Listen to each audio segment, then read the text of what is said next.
What up?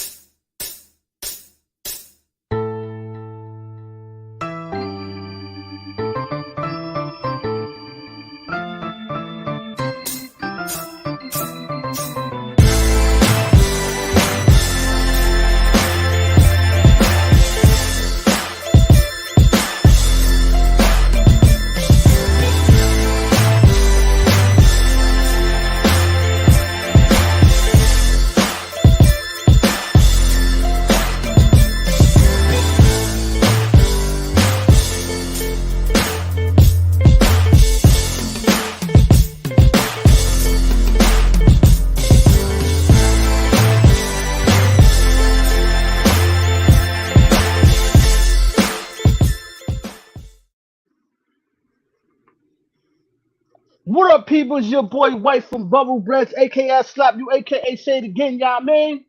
Hey, it's your man, Big Maul OG, Big Maul from Queens, and we are Borough Bread. Yo, yo, I'm gonna talk to the people because we've been going for a long time, son. We've been on hiatus for a long time. Long time. Thank you for your wait. Thank you for holding out for us. We got a lot of hit ups on like where y'all at. We get to 5,000 and then we bounce like we did it, like we won. But honestly, I went on hiatus personally. I had some arrangements and transition of moving and stuff I had to do, get myself, my family situated. Going back and forth across the states, visiting family. And then I lost my beloved brother. Big shout out to Elliot. I lost him. Um, that took a while for me to jump back into it, man. That's my heart. That's my go-to. And now I had to send him off to make sure he's looking over us. You know what I mean? As an angel as he is now. Um, Everything else was we just working behind the scenes, doing a lot of other stuff, getting stuff Right. ready. I don't want to go into a lot of stuff me and White working on, but we about to bubble on some other projects outside of Boroughbreds. It's going to probably get steady soon. Big shout out to my man Log. Um, Basically, and that's it, man. But we're here, we're back, yo. You Yeah, can't it's been keep a us away minute. too long, yo. You feel Can't me? keep It's us been a away minute, too but we long. back. You know what I'm saying? But we We back, just yo. Well, we are back. And handling we back, personal shit. yo. We back with one of the biggest interviews. All right, this interview is supposed to have happened when we first started the show almost 3 years ago, yo. So um tonight we got one of my dear mentor, friend, brother, you know, the white no man, Word, like word. we He been pretty in the much, family for with yeah, you man. forever. He damn near your brother, yo. He damn near Yeah, your he my brother, yo. brother, man. Like introduced me to the game pretty much on the real side of the music game. One of the first And geniuses I ever met, nigga. Neil's a genius, B. yeah. Then he's a You freaking know? genius. So we got him coming up. He's backstage. He's about to come up in a little bit, and we're about to kick it with him. But this is a long overdue interview. It's going to be detailed because it's more about my life. Like White's the second part of my life, as far as like Atlanta, but this dude was my first part of my The life first of New part, York. yeah. That And transition to Atlanta, all that. transition to being ready for people like White and everybody to move on to. So big shout out to Neal Kelley. He'll be here tonight. And we're gonna get it in. We're gonna get in. Y'all gonna hear a lot of stuff. This dude's been doing a lot of stuff for a long time. So you're gonna hear a lot of stuff. Besides that, White, headlines since we've been going. I know there's too many headlines that we've been going. So the closest one is what you were saying. You were saying the BET Awards. Yeah, we've been I saying try this to for watch as like much as I a long can. time with the 50th anniversary. So we always been promoting it, but it just came up and then BET just celebrated it and they had their whole, rolled out, which I heard a lot of feedback and a lot of people didn't like it. Which the Right. BET Award to me has always kind of been trash, but I thought this time was alright, but a lot of Okay. people, I only saw the Busta Rhymes. I thought the Busta Rhymes that was tribute a was bust. dope. I thought it was really dope. Um, I And thought the Buster way he Sims is presented himself, he did a like real that. class act. The new generation and the old generation, you know what I'm Yeah, saying? he So much explained that shit. really good. How you like the way he explained that?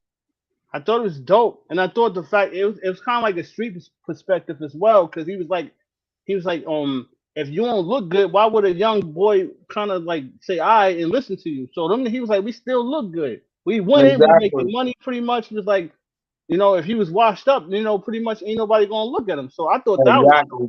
I thought that was a You know? dope. Yeah, I thought that was dope too. I thought it was dope how he acknowledged let these kids play, let them do what they need to Hmm. do, enjoy. He broke down the names and all that. Everybody brand new and stuff like that. You were telling me that people was feeling that it was like female driven too much Well, on I some of the mean, cases. I think so, but I mean, that's what the industry is right now, especially for New Yorkers. You know what I'm saying? We got all of New York that's winning, from starting from Cardi B from the Bronx, then you got Cardi Ray. I think I don't know if she's from Jersey or the Bronx, I don't know, but then you got Ice Spice from the Bronx. Now you got Scarlett from the Bronx. You know what I'm saying? Like the females is damn near running this shit. And Yeah, I guess people thought it was kind of watered down, but yo, don't hate on them. Don't hate on these people. They killing it. they killing it They make for it. real.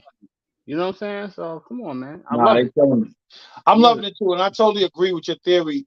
Um, Personally, I know you're gonna think this theory's kind of crazy, but I think that 6ix9ine messed it up for everybody. They second guessing dudes coming in the industry now, yo. Like, is it I is it mean, they it's not second only guessing like 6ix9ine. like like It's not only like 6ix9ine. It's that drill shit. When niggas is talking that real shit from Bobby Schmurder and all his team getting locked up to niggas in The Atlanta. Rico and the The killing. Rico Yeah. shit. Yeah. So hmm it's kind of stirring up a lot. You know what I'm saying? As far as niggas Well, talking about what they really did. You and I know. think that sums it up. I think it's the Rico. I think it's the op killing talking. Pretty much snitching on yourself, and the real snitches like sneak like 6ix9ine all wrapped into where people starting to say, "Yo, the masculinity is just too much for this drill scene." So the girls are coming in with drill like But, we ain't coming with all that. We can say something raw and shake our butts, and you good. You know what right, I because mean? Or, they in the streets, but they not in the street. You know what I'm saying? yeah, So that's the yeah. dope part. You know what I'm saying? That's what these young boys don't understand. Like you could rap that thug shit, but you can't be doing both. I mean, you know what I'm saying? Like Nah, it's kind of like refreshing, Power. man. Power with Ghost. Ghost, you can't be a killer and a businessman. It just ain't gonna work. Right? No, it So that's didn't. kind of what the streets has been going through for a minute now. Like these young boys think they can somehow finagle both, and they can't. You know what I'm No, you're saying? right. You're right. You know. You're right. But yeah, but what else went on the BET Awards? Who else performed? I know you said Ice Spice So yeah, Ice joint Spice was and dope. I what's saw the Coyle Ray. Did Coyle Ray only by the way, perform with Buster? yeah, she did. But the thing about her is she came out. I don't know if you noticed her outfit. She had that outfit on. Right. It was just all the females that's in the industry, up and coming in the like all their names was on her outfit. Oh, that was dope.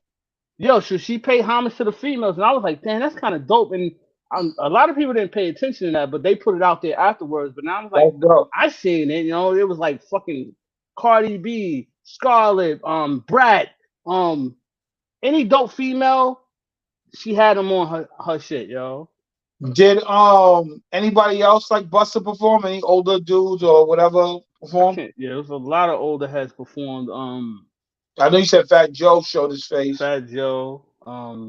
What's it's so many. I ain't gonna lie, there was mad people that performed and shit. I thought it was dope though. I thought and then I seen Freeway and them. They came out earlier. I don't think they was Okay. actually on the BT stage, but they did some right earlier. And said Right. like, but it was mixed up though. That's what I mean. It was kind of throwing people off because they come out with the old school heads. Like, no, they did from the beginning of rap to the new. They kept going back and forth. So they tried to do like this, yeah, respect to the 50 and all that. So Right, they tried to right. do it.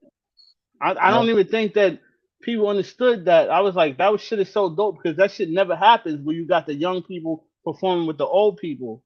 You know Right. what I'm saying? I thought that was dope because it's giving the old heads is there for the like say old people want to hear old music. We get to hear these young people and if we like it, we like it. You know what I'm saying? Right. Hip hop is hip hop. You know what I'm saying?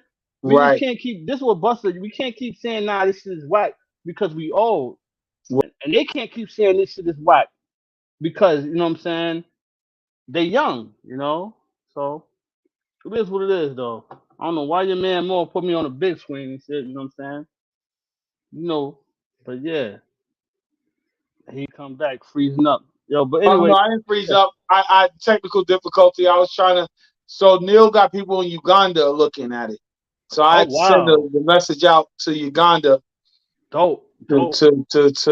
go Shout ahead out and to make Neil. We sure he about to good. bring Neil in. Yo, in Yep. 50th hip hop, Neil got to be involved in because like I said, you know, he was involved with you. He started you in this hip hop, so we can Yes. kind of talk about your journey. He brought you to what's her name? Rest in peace. Left Eye. He was cool with Left Eye. He Yeah, it's cool with brought her left eye. crib. Like we had a lot. You gonna hear a lot of stuff.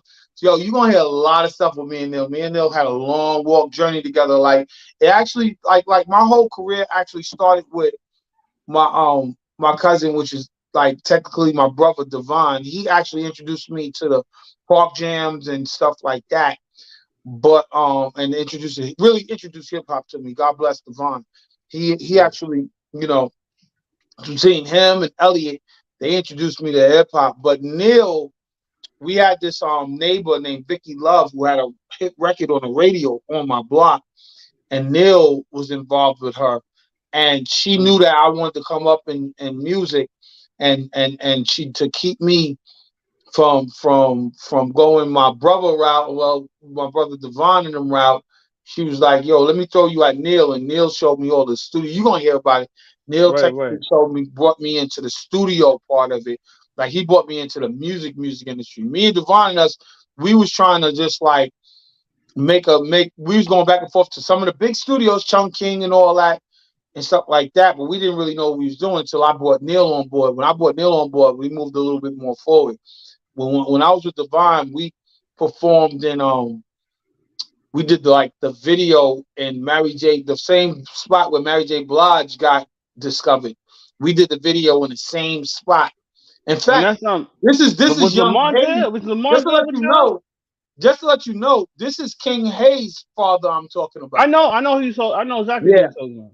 Yeah. yeah. So we did, yeah, out in Yonkers. We went all the Okay. way to Yonkers and did the video. And when we did that, Vicky Love saw it and she was like, "I got somebody to link you to," and it was Neal Kelley. And after she linked me Damn. to Neal Kelley, I never looked back. Um, And Neil's from Queens, right? yeah, Neil's from Queens. Neil's Yeah, right yeah. behind Bailey. He's from Queens.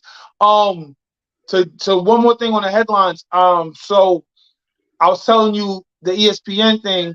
Mm, Stephen A. just did a whole big segment on his little podcast himself because he said really. he's trying to get where McAfee is, yo. Real talk. But anyway, What? Hold so on. they So what fired. about They with your man? Real quick with ESPN. What's up with your man? That was with Shannon Sharp. Was with that nigga. Is he? They. I know they didn't get rid of Skip Bayless. Nah. So Skip Bayless is about to get somebody else after that Shannon. Yeah. That's right. We missed the Shannon Sharp fallout too. Shannon Yeah, Sharp Shannon bounce. Sharp is not no more Finally. with he's moving on.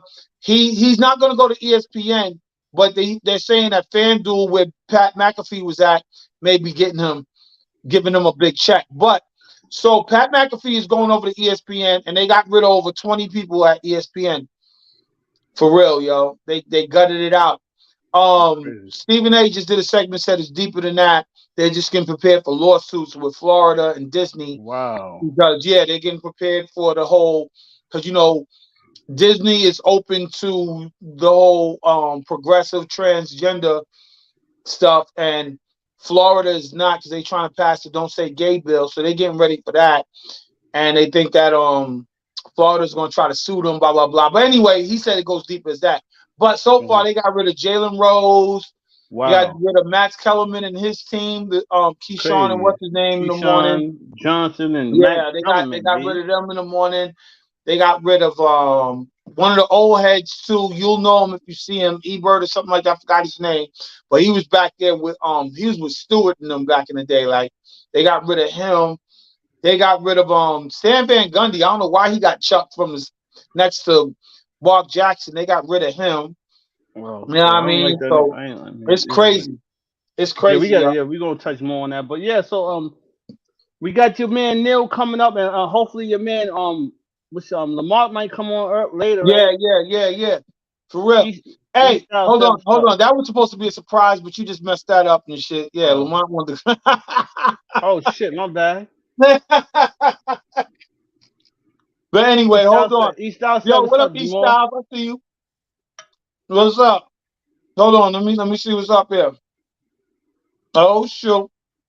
Oh shoot. So I'm about to bring my man Neal Kelley to the floor real quick. Hold on. What's up, Yo, Yeah. Can you hear us? man? What's happening? Can you Mel hear us? was good, man.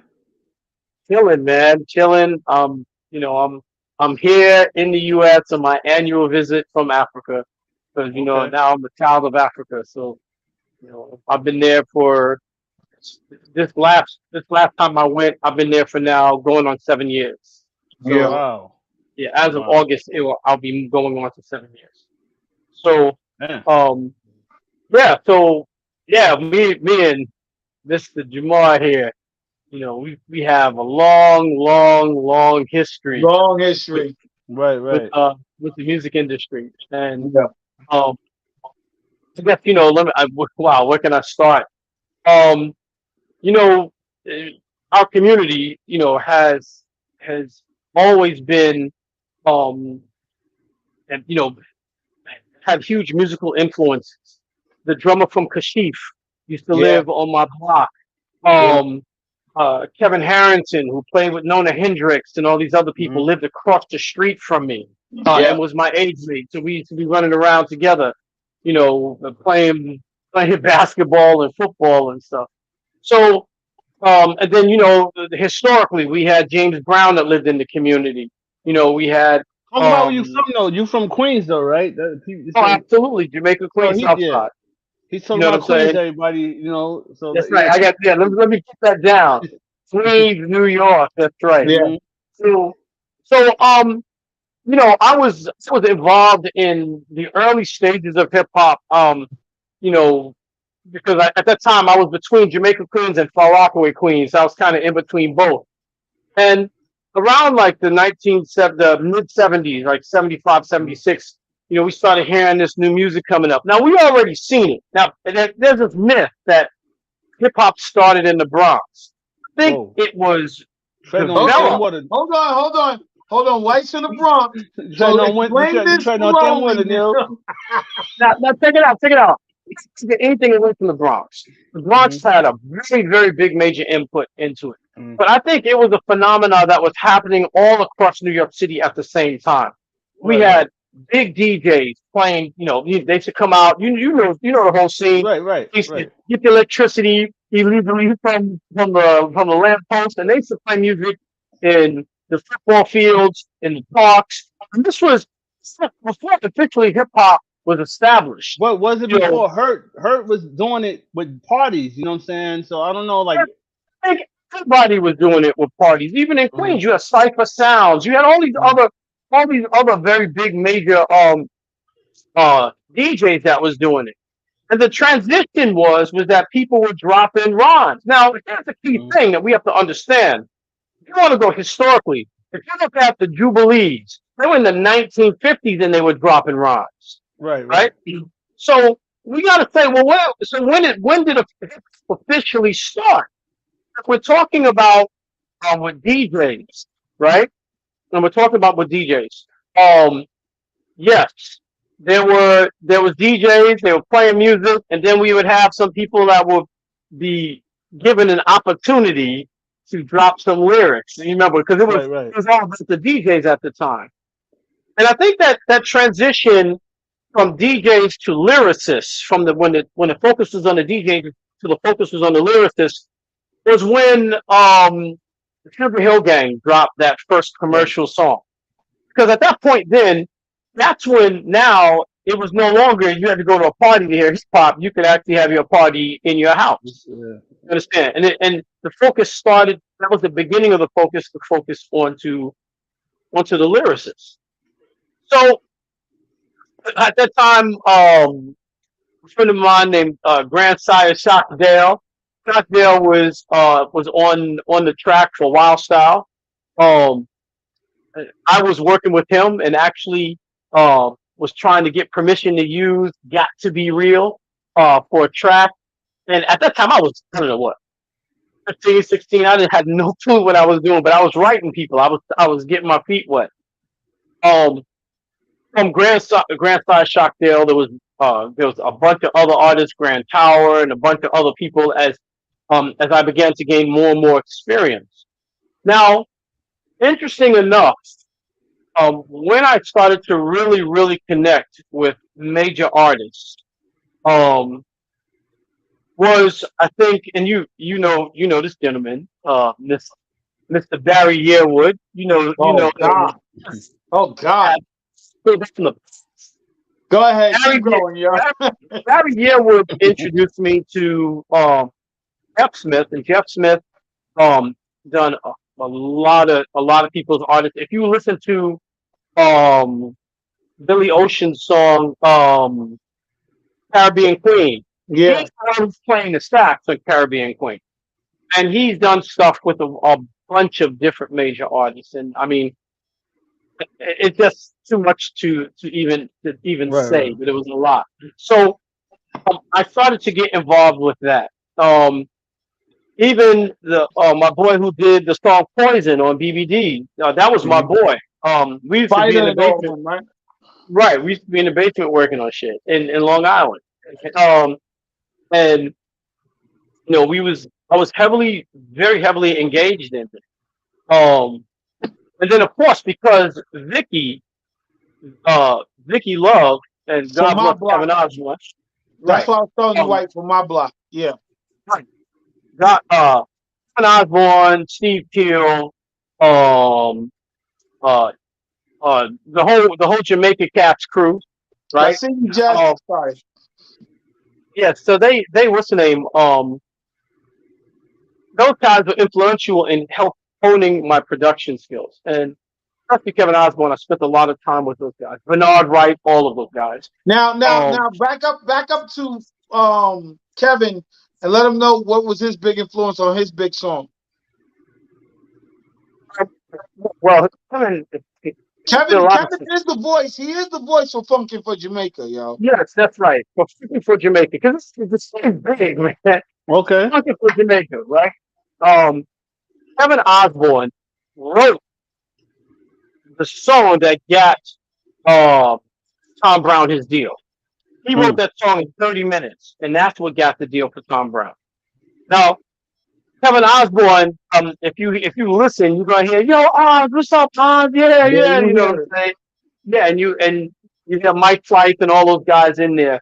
And the only disservice was that when they did the video, they got actors to play these guys. Those are not the real people. Right, right. Wow, that was the '80s, yo. They used to do shit like that, yo. 80s is wild, though, but Yeah, yeah. it's mad wild. So nevertheless, Kevin Osborne was a genius. And then when you talk about Bernard Wright that's like on another magnitude of ridiculous creativity. Dude was capable of all types of shit, man. He was a musically he was a genius. He played for Earth, Wind and Fire. He played for um Yarborough and People. He played for I mean many, many, many, many artists, right? And even to the point where like when he was because Bernard was one of those geniuses that was a bit unstable. God bless the dead. For real. Him and Um, yeah, but Bernard was on some other shit. They would say the best time to catch Bernard was when he was about to head to the mental hospital. That's when he plays his deepest shit. So I was told the story one time where I forgot which major artist it was that was recording in Manhattan, and they asked him to come and drop some keys on the track, so and he was walking around in Manhattan in the rain with white pants on, with no shoes, and the bottom of Crazy. his pants was so let muddy me as let me let me let me because we can't play music, but let me just say, Funkin' for Jamaica, you know what that is, right? That's what our boy mhm, Oz, God bless. Right, That's right. what our boy Oz. Mariah Carey used it over again Yeah, yeah. and mhm. all that. But Nard Wright is who do you love? How do you love? Yeah. Don't Uh huh. you? Do you love? You remember that Yeah, song, right? Yes, that was yes, definitely, Yeah, a yeah. hundred We amazing. can't percent. play the music, so you gotta Yeah, hear how yeah. I sing it. But you sound horrible. Right. But yeah, keep going Yeah. though. But yeah, it was dope. He was incredible. He's an incredible brother. Very um what's name Bernard was massive. Um they both went to, if I'm correct, I know that Kevin Osborne went to the Juilliard School of Music, and I believe Bernard Wright did also. They were playing music professionally at the age of 12. Bernard Wright, Kevin Osborne, Les, um, what's the name, Steve Teal, Dave Brown, all those cats. They were playing professional jazz at the age of 12. Um, Wow. what's the name, at the age of 15, Bernard was touring through Japan. So Wow. Damn. these are these were the guys who influenced me. These were the guys who Right, right. said, yo, you can do this. This is, they gave me the groundwork. Um, so somewhere along that journey, I was introduced to Vicky Love. Mm-hmm. Right? Now, Vicky Love had a hit in the '80s. Am I correct? It was in the Yeah, '80s. hold on. I can take Um, it for you. 1 second.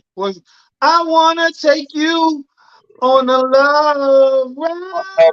oh my God. Okay. Yeah. You We got No, to take. definitely won't get we definitely won't get flagged for more singing and stuff. Trust me. you know Hell what I'm no, saying? you won't get flagged. We won't get My flagged. There you go. We ears won't are get flagged. bleeding right now. So, Mm-hmm.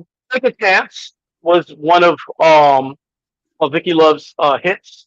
Vicky Love introduced me to. She said, "Ah, there's this kid around my block. He's trying to get into music. I want to introduce you to." So that's Mr. Ma right here. That's Okay. me.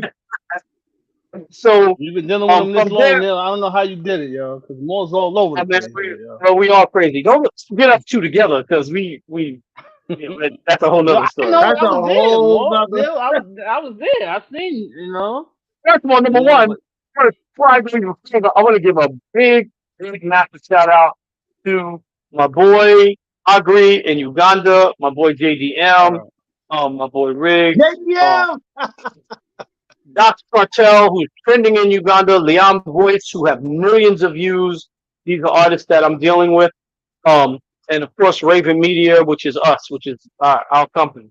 So I just wanted to get that out because I know they're listening and I know they're waiting for shout that. out to them, yo. Blessings for them listening too out there in Big shout Uganda. out. Come on, man. Big shout Stop out. Let's playing. We go. got Uganda listening to us right now, man. That's right. That's right. You know. So So, but from yeah. there, then I introduced Mar, right, to my boy Gary and my boy Gerald, who was actually a part of Original Concept with Dr. Dre, Yeah. Dr. Dre from Yo TV Raps. So Yeah. and to bring Mar to the recording studio when we would be recording with them. Yep. So Mar was getting a lot of experience and influences on song structure, on production, and the sort of legal aspects of it worked. Yo, so Um, hold on, Neil. Hold on. So let me tell you, White. This dude picked me up in a beat up ass Toyota with one part of the floor was missing. I had to hold my feet up near the dashboard Some because the part Flintstone of the shit. floor. Right. Some Flintstone shit. You gotta. Remember the removable dashboard. And then Whoa. the dashboard was removable, but the floor was too. Dope. That's some Flintstone shit, nigga. You know. But that car got me where I needed to go. I love that So, car. but here's That was my a deal. feeling car. So Neil, so to transition into what you was from Oz and Nikki, Oz and Nikki, Oz and Vicky and them, um, was that the time you started getting into the technical side of engineering to help them out? I was always into that. I was Right, always dealing with that. When I was born, I said that he credits me for taking him out of the Stone Age right. because I remember because that. he wasn't recording in computers. I was one of the first people to start recording using computers. And Right. Kev used to come down there and just freak out. He would play a bass line on the keyboard and then he was able to quantize. He was like, "Oh shit, that's the greatest song in the world. Watch out." Hey, I tell you. So the vulture's head. So what So you said? so so with me, because I had all this musical influence and my main focus was always technology and creativity, obviously the natural path for me is music and computers, and that's what I started with my area in production. So with both computers and music and even automating the process. Now this is start to move into the area of digital X because we're coming. Yeah. So Um, so before you even do that, Neil's story, like as far as I'm just going to go back into like your computer age. Yo, dude, he used to walk to Radio Shack before Hmm. computers were a thing. right. Just to He used to walk miles to Radio Shack, right? Right, Yeah. Just right. to get on their Meanwhile, computer, a green screen Hmm. computer, yeah, just to yeah. mess with it. Tell me more about that, y'all. That's crazy. So um, my first introduction to computers, because I was always involved into technology, but it wasn't necessarily computers. I see a digital watch. I was fascinated by it. I ended up taking the shit apart and breaking it because I wanted to know how it worked. So one time I was in Augusta, Georgia with one of my friends. I was in secondary school. I don't know, maybe seventh grade, I think. And I said, I was walking in this mall by myself. My boy was at his grandmother's house, and I seen this computer on this little podium in Radio Shack, and I was like, it was like, to me, I don't know, it was like the lights and heavens and all of that shit. And I was like, so I slowly, cautiously walk over there, and there's a little nerdy white dude that's there, and dude probably was, I don't know, maybe Stephen Jobs or whoever, one of those guys now. So he was like, I was like typing in stuff. It was like, hello. It was like syntax error. It was like, hello, syntax error. So the white dude was like, do you want to see something? It was like it was like he was a drug dealer. He's like, you want to see something? I'm like, yeah. So he writes this little program, and his name scrolls down the whole screen. So it dawned on me. I looked at him. I said, so wait a minute. If you learn its language, it will do what you ask it. And he looked at me. He was like, that was it. I was sold. I was sold. Right. I was sold. So I had to be like 12 years old or something. I was sold. That was it. Computers was it. And that actually jumps back before Kevin Osborne and those guys. And by the time I caught up with Kevin Osborne, I was already heavy into computers. So um, that Radio Shack experience is one of the things that transformed me. And I even remember it was the TRS-80 model, the TRS-80 Model 1. And it had 4K of memory, not even a megabyte. And I had to program the hell out of it. So anyway, Right. back to the music. Um, from there, as I started to transition and becoming more and more and deep into the music scene, I end up uh, tying into Busta Rhymes. Busta Rhymes came to my house. Nah, He was before that, let's go back to you meeting Father and Pharaoh Monchinem before you even oh get to yeah, Buster. yeah, okay, Yeah, let's go to okay, Father. okay, Let's yeah, go to yeah, yeah, Father yeah, MC. yes. Okay. So I met fucking MC on the train coming home from work. So I see him. He had an SP12 or SP1200 manual, and I'm looking at it, and I'm like, "So you do production?" He's like, "Yeah." I said, "Yeah, so do I." So I said, "What's your name?" He says, "Father." So that's how I ended up meeting Father. And even though Father Hmm. lived in Far Rockaway, Now so you know who Father MC is, right? Hmm. Okay. Really, don't play me, man. Don't do Okay, that. let me saying Jodeci was on his first. That's where yeah, how Jodeci was doing this discovered first track. Jodeci was on his track. What Exactly. you do for me, I do Exactly. for Oh you. yeah. What you Stop do singing, please. for me. Please stop Okay, singing. Stop singing, please. Oh okay, yeah. Yeah, my okay, ears hurt. okay. Sorry. Yeah. Anyway, um, Father MC, he had a platinum song out there. He was large. Hold on, he I was was out. Hold on, he was out already when you met him. No, he was just about to be out. He was already signed. He was signed already. Was he And signed to Uptown or was he signed to a smaller record label? no, he was signed to Uptown. Oh, He okay. was signed to Uptown. Yeah, he was signed to Uptown. So um, and just to put things into perspective, Uptown um there's Andre Harrell and Right. Right. that whole Right. This team. is right outside of Andre Harrell being from Jekyll and Hyde and trying to Right, because Father MC was one of his first artists on Uptown. right, Yeah. right. Yeah. Was it? But how did they do that? I never understood the collaboration between Jodeci and Andre and Father So MC. what happened was is, and I know this from my cousin Class, God bless, his partner Rick grew up with Jodeci. So what happened was Puffy was working for Andre Harrell as an intern Right. and brought Jodeci out from South Carolina to Andre Harrell, and that's how Andre Harrell put Jodeci on Father MC because Father MC was one of his first artists. So yeah. So what happened? I worked with Father. We worked on a lot of different tracks. I did some engineering for him. But Father was kind of crazy, man. So I had to leave him alone or something. But that was my dude though. But Right, to right. me, it wasn't moving as fast as I wanted. Sometimes Father would make promises that he couldn't really deliver on, so I had to kind of leave him on that. Um, and then it's at that time I had a bunch of different artists I was working with and a whole bunch of different things. But at the same time, I was getting frustrated with being in New York City. Well, before you got frustrated, where did Pharaoh at March and all them fit in this with you transitioning So from Father? okay, so my boy Corey, right? I met Father first before I met Organized Confusion. At that time, they were STP, Too Positive STP, MC. yes. Mhm. Yeah, Pharaoh, Pharaoh, and Pharaoh Monch and Prince Poetry.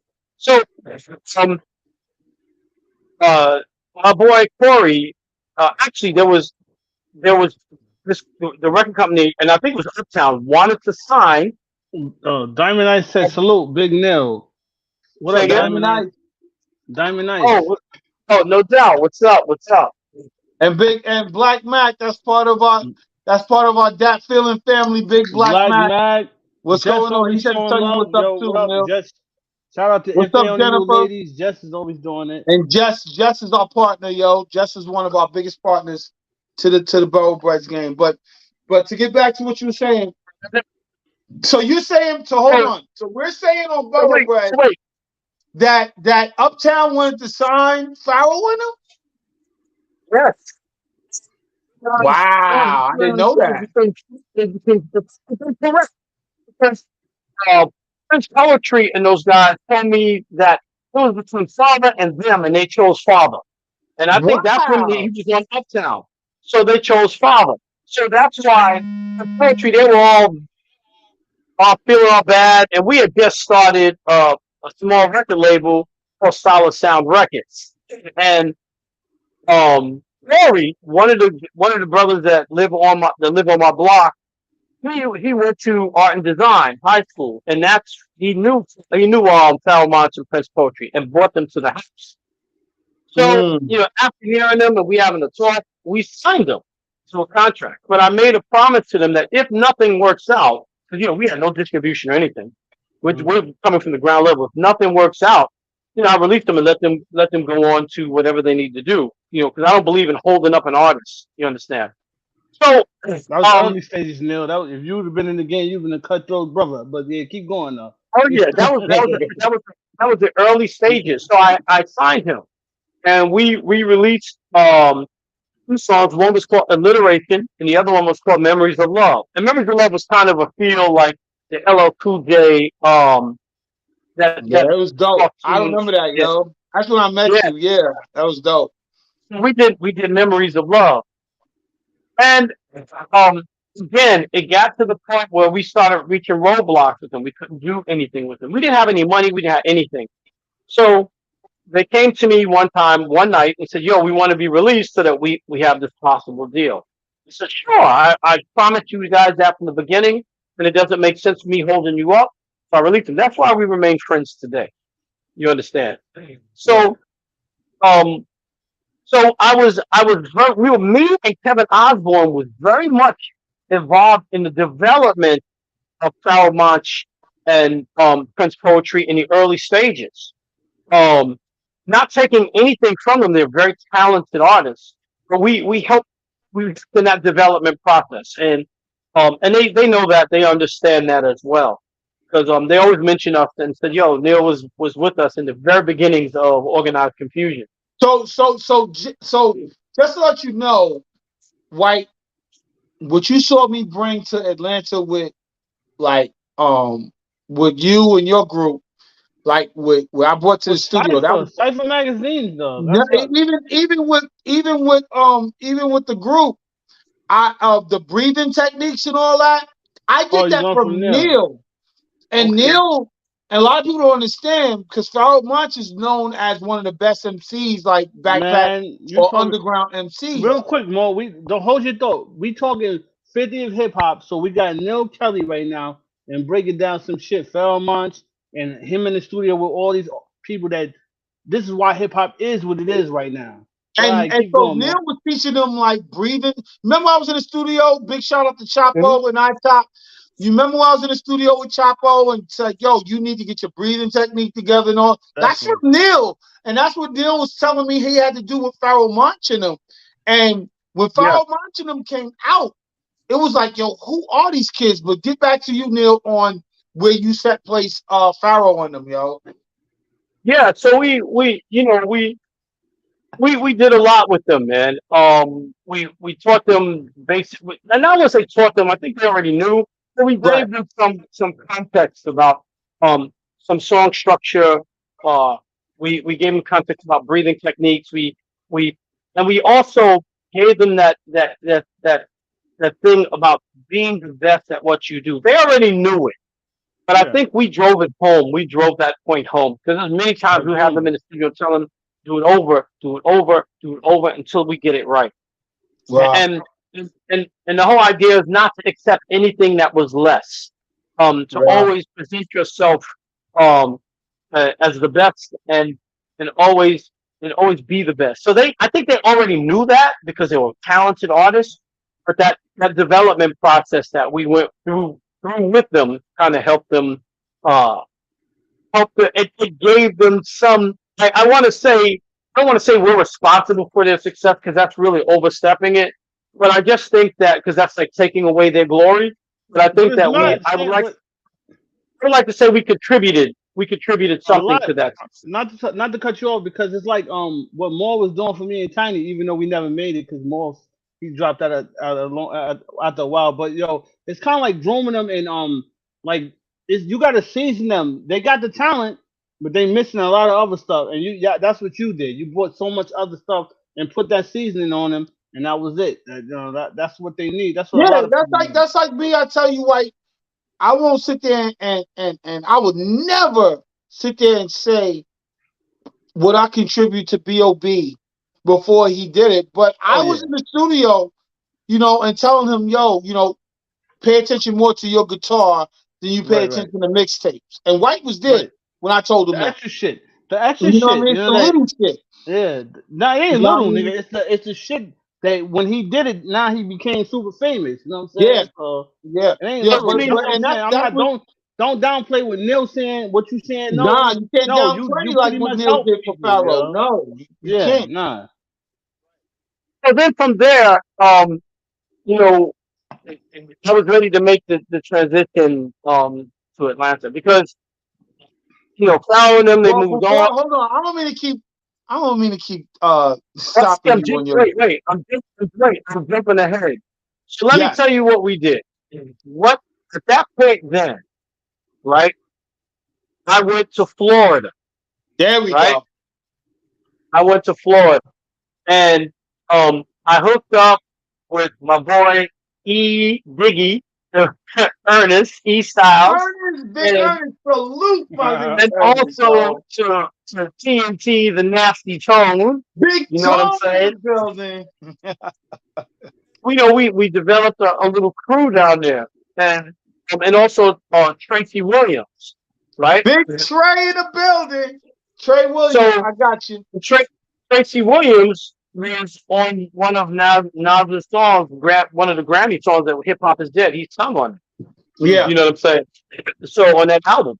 So I discovered Trey Williams in Florida with the help of my boy Crazy Little Mike, and and we and we took him to New York, and Trey Williams was sleeping in the basement with us, my grandmother's house, Damn.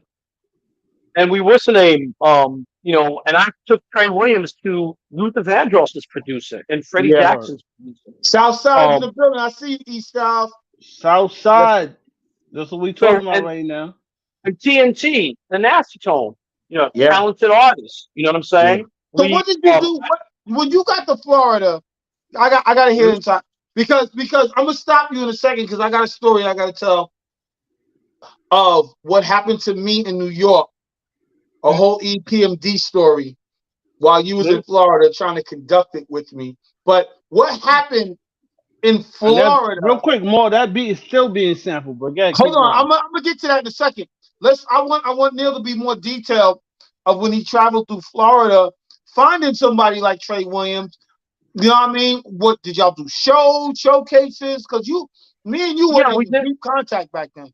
Yeah, we did. We did. I put him in. Well, he did a talent show, and Right, he blew the talent show up.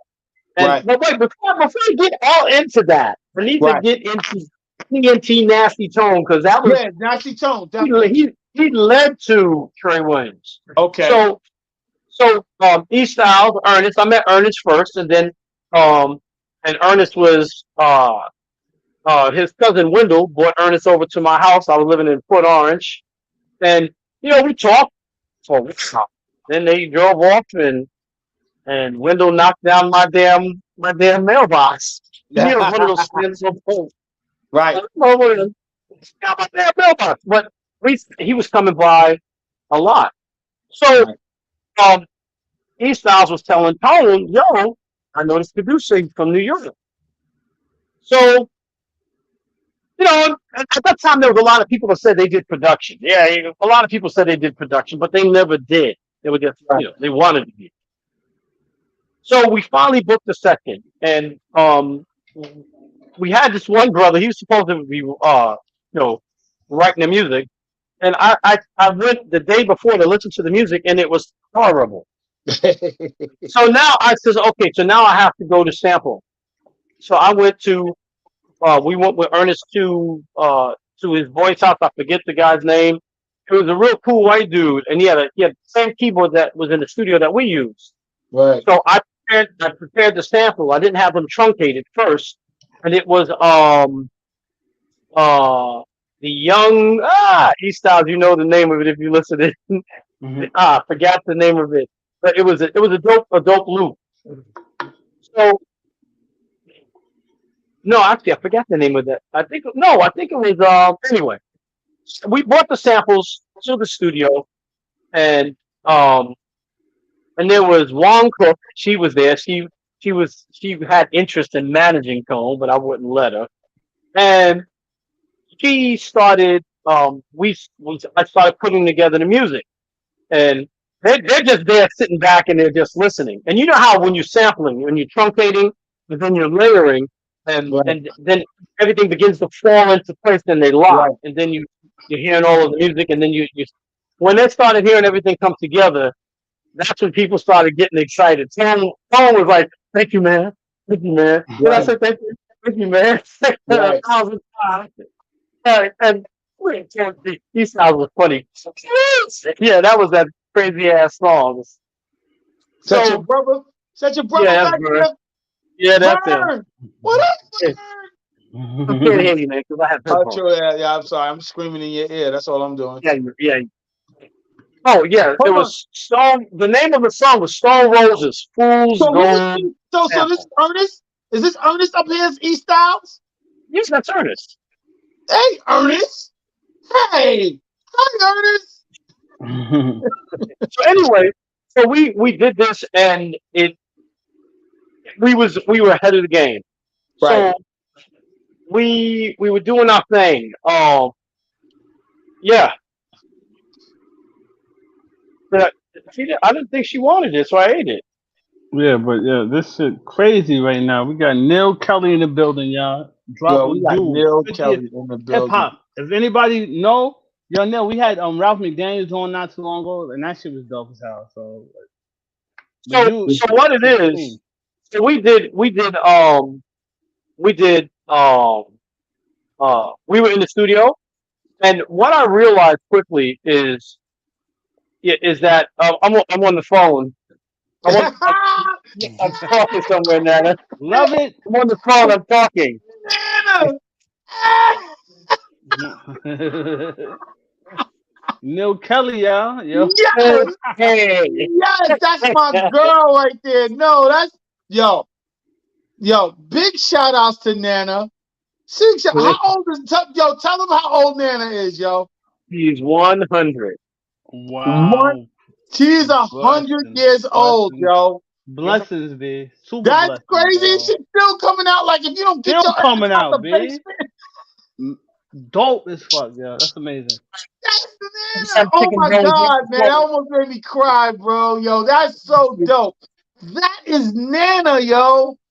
Yeah, Yo, Word. man. that is hilarious. Super blessings, You yo. know, Immense after blessings, this yo. podcast, I got mad jokes after this podcast, yo. I got mad No, jokes. you do. No, so let me finish. Like, okay, so we realized that being in being in Daytona introduced some limitations. Right. You understand? So we had to transition. So um, I took Daryl, and there was another brother's name. Forgot his name. It's But Thomas, I think. here's my question though, And Neil. Hold on. uh, Where did you meet Trey Williams? Where did you meet Trey at? now Mike introduced me to Trey Williams, Little Mike.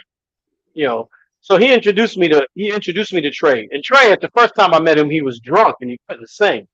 And I Right. understood that. So I said, let me come back the next day. And then the next day I heard him, powerful vocalist, very powerful. So um, so then we put him in the talent show, and they were actually they were playing with us. They put us at the very end, and we tore it up. The end, we tore it up, and of course we killed it.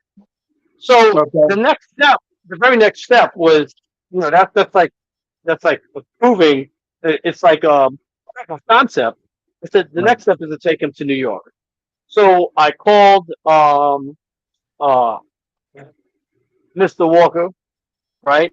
Uh, Luther Vandross's uh producer. God Crazy, bless. yeah. And, My Yeah. yep, God. God bless. That's crazy. so- and told him that we're coming, and I have a powerful vocal. So I let him hear it, and that's when we started getting involved in production for Trey Williams. Yeah. And Thomas and Daryl, they went back to Daytona because they were just a little a little crazy, Now, but they went back to Daytona, and it was just Trey. so So let me this, stop you. Let me stop you there. So let me stop you there. Okay. So I'm gonna go into a small. I'm trying to not make it too long. I'm gonna go into my small story while you was in Daytona. So Mhm. mind you, White, he goes Mhm. to Daytona, and this is after the time that he just showed me. First thing, everybody's talking about the SP, but Neil showed me the what's the name? 900. The It's 950. 950. Neil showed, Yeah, yeah, it was Todd 900, 1000 and the 950. Kai's 950. The Yeah. Kai 950, a sampler, right? So before Neil went to Florida, he showed me a basic production mode on what I can do to make beats while he was gone. He basically showed me that because he had the equipment in his basement, and he Right, had it right. from this drug. He had it from this drug dealer, and then we ended up losing it because the drug dealer got killed, and the people who killed him God. came and picked up the equipment. But anyway, that's another God. story. But anyway, but basically, he showed me something real quick before he left. So boom, I'm in production mode, right? So I had to start going to the same building where Jam Master Jay got killed. I had to start going to the music building down This in is not- Jamaica Avenue. Mhm. Yeah. And the engineer was like really bugging that I knew the S950. Now, mind you, this is for everybody with their SP 1200s and all the pads Yeah, and shit like yeah. that. This is before all that. This was one of the first components that can actually sample something and loop it and keep it a certain way. And Neil introduced that to me. So that was before SP got popular. Yeah, So yeah. when I went to this dude's studio, he was bugging that I knew a 950. Like he was like, how the hell we just got this thing? How do you know a 950? But anyway, I started making beats. God bless my boy Saki. There's a lot of God bless me doing. But God bless Yeah, my boy Saki used to come down with me to the studio and I started making beats. But I was calling Neal saying, hey, I used to call Neal on Daytona and those stories he just told you. He used to keep me up with everything. He used to be like, cool, cool. So the engineer, one beat that I made that I played for everybody, dude wanted it. And I called Neal. I called Neal one time. I was like, yo, this dude's bugging me about this beat. He was like, hold on to it. Wait till I get to New York. It was something real quick. Like, I'll Mm-hmm. come to New York and do it. So dude was like, I'll give you 500 for it. So then I Wow. was like, nah. So I told Neal was like, hell no. He's like, no, do not give him no. So then dude came back and was like, I'll give you 1,500. Now mind you, White, I'm No, it's early 15, stages. I'm 15 years old on That's like Jamaica being rich back in Avenue. the day too. That's like being rich On back in the day. Jamaica Avenue, bro. You know what I mean? Like with dude offering me 1,500. What, Neal? This was like the late 80s, the yeah. early I, 90s. no, it was the early '90s because I was It I was the was early 90s. And so yeah. I'm young. I'm young, bro. See? I called Neal. Neal told me to turn down the 1,500, yo. Damn. I was just like, nah. I was like, okay. So I went to dude. I was like, nah, my boy's coming back from Florida. He'll talk to you when he get here. Dude was like, he came back again. Was like 2,500. I didn't call Neal after that. I was like, I'm taking that 2,500 and I'm running. But as Neal told me, he said, be easy. I took the 2,500 and it was a gift and a curse. The gift was 2,500 at No, 15 it was a years curse, old. nigga. It was a curse. It was it wasn't a curse That at money. 15 years old. At not at 15 years old I mean, on Jamaica it Avenue. helped real minor to what it became. Not at 15 years old on Jamaica Avenue. It wasn't a curse. I get it, Because yo. I went and spent that, and I couldn't, and at this time I couldn't tell my family because they would think I'm selling drugs, and I wasn't the drug dealer of the family. So they would have like, nah, where you getting 2,500 from? You know what I mean? Back So in I them days, couldn't. I'd had a car, jewelry. Everybody, nigga, what the fuck? I'm like, yeah, Nah, I couldn't do that. Yo, you remember Biggie's movie where he had to keep all his stuff on the yeah, roof? yeah, on the And roof, yeah, that's yeah. basically what I had to do. You know what I mean? Oh, From having that amount of money. So anyway, I took the money, but again, now the curse part of it was I played a sample, whatever, whoop, whoop, de whoop. I don't know who I sold it to. I just gave it to this engineer. All of a sudden, the beat comes. I'm playing it now, mind you. I'm playing it at Ajax Park. I'm playing it at Baisley. Everybody, because I play my beats when I leave the studio. right. So everybody's like, oh, all of a sudden, someone hits me up and goes, yo, did you hear EPMD new album? That just the second album EPMD, that came out. son. And I was EPMD. like, oh, word. I hit Zoom because that was my sample. Zoom. Now, big shout out to Rich Franchise, because Ra will tell you the Mm-hmm. story by hand too, because I was in Ra's room making the sample with the albums. Because Neal Mm-hmm. taught me how to take the albums and make a sample. You know what I mean? So with Ra, as Crazy. you know, he had DJ equipment at like 15 years old, Right, right. and we were in his room, and that's where I made the sample at, and I took it to the studio, and me and Ra was at the studio. So all of a sudden I'm making the music, doom, do do do do do do do Mm-hmm. do do do do. Now, mind you, Wait. every, Guess who's calling me?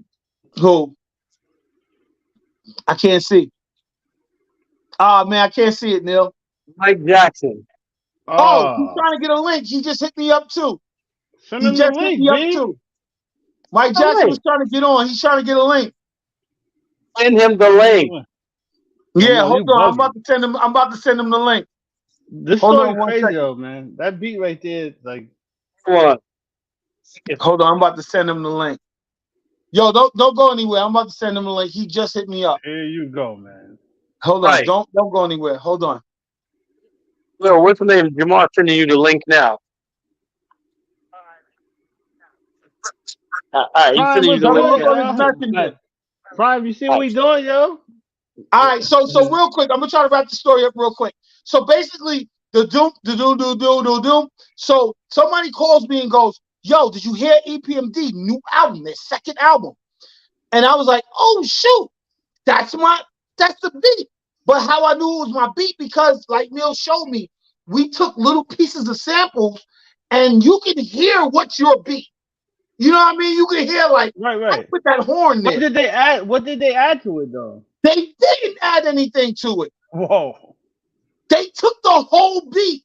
And how I knew it They're just, because I they're knew this, just like jacking. Neil was telling you earlier about truncation, like how he trunk, like I knew how I let that sample drop. You know what I mean? So you're listening like, that's the way I tightened that sample.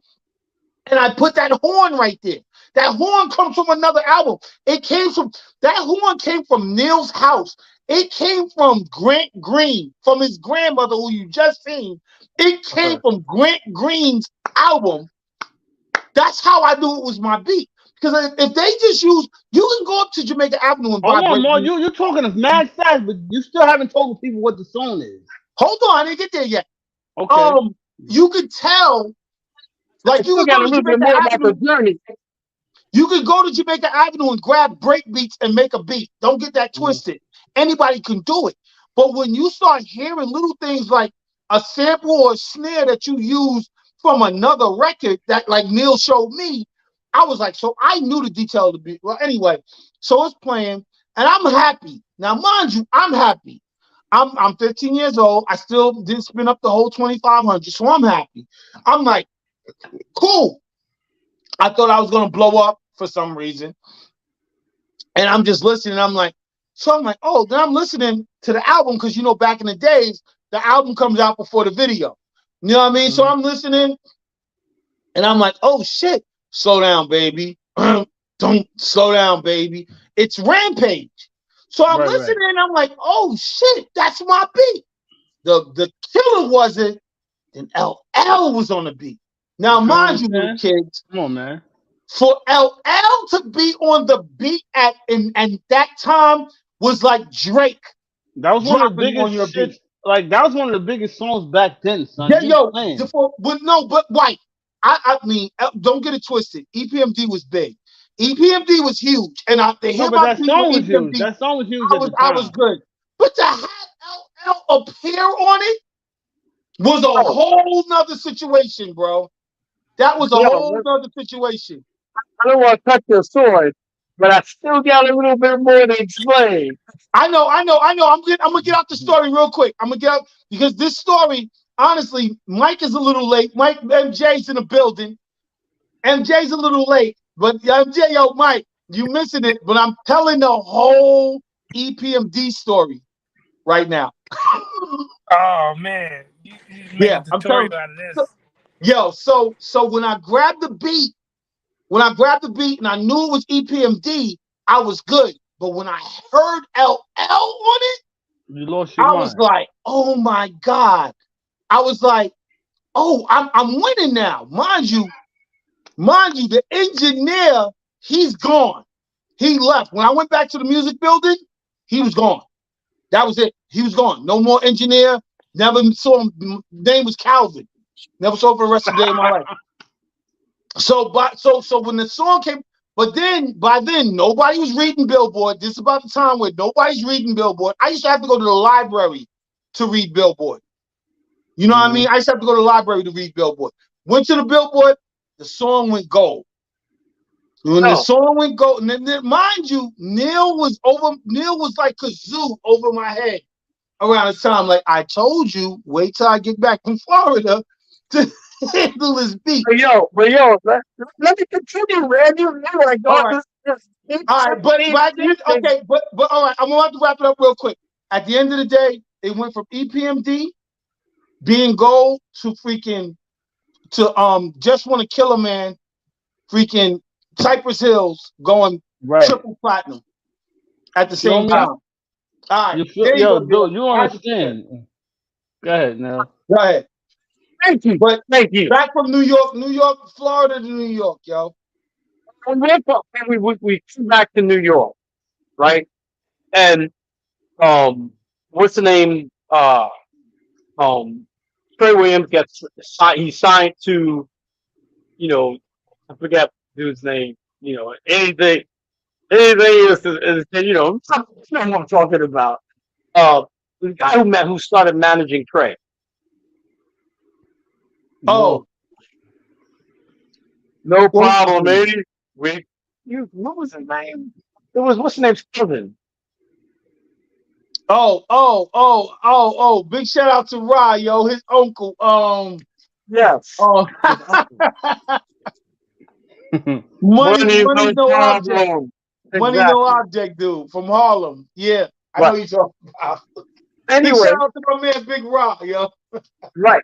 So what we did was, when he did that, I was like, okay, I need to make this transition. Now this is around the time we were there. We were both sitting around saying, "Oh, there's nothing to do now," because you know New York was kind of going into that quiet period with hip hop. You understand?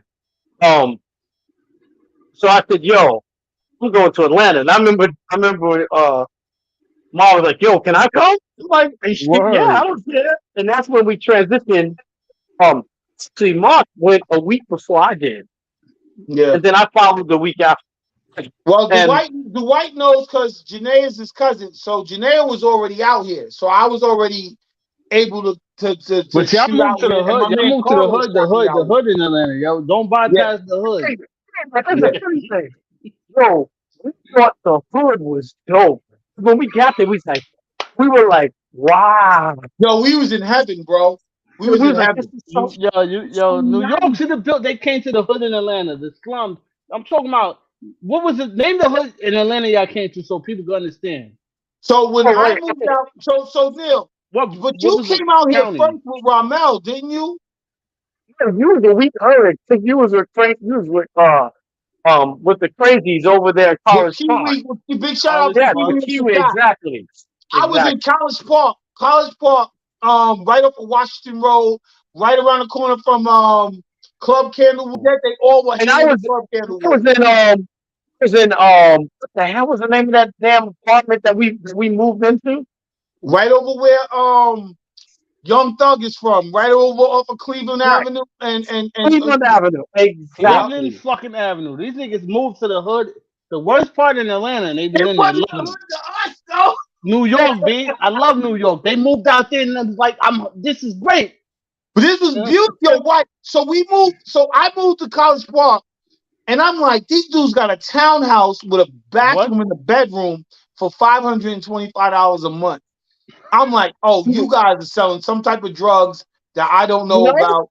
There's no way, for real. Yeah. Well, go ahead, Neil. So I get out there. It took us about a year or so to get established. You know what I'm saying? Because because when I got there, Jamar took me around because Jamar had already scoped the place out a week before. Yeah. He said, "Yo, this is how you get here. This is how you get there." So, and it at that particular time, I was kind of transitioning out of the music industry because I didn't see, and actually, I can't say that yet because I approached it again, but from a different angle. Um, no, I don't know what happened to Mar. He kind of disappeared on us. Yeah, Um, he be bad. He probably went to the bathroom. So. oh, okay. So, I had transitioned. I was transitioning out of the production game because I realized that you're trying to get through a door with 15 million other people. So I said that the strategy that I'm going to go is I'm going to leverage the technology side and offer services that the music industry needs that that very few people could deliver. Now, this was when websites first started, enhanced CDs first started. So me, Ma, and um, a few other people, but mainly me and Ma and my boy Ishmael, who is uh, Joe, the singer's road manager, we formed Yeah. Digital X. And Digital X, we went 2 years with absolutely no money. we went 2 years running Digital X with nothing. But around the time of the 2 years, it started popping. We was doing we did we was doing an enhanced CD for Goody Mob. We was going to do a enhanced Mm-hmm. CD for Outkast. We did the Faced Records website.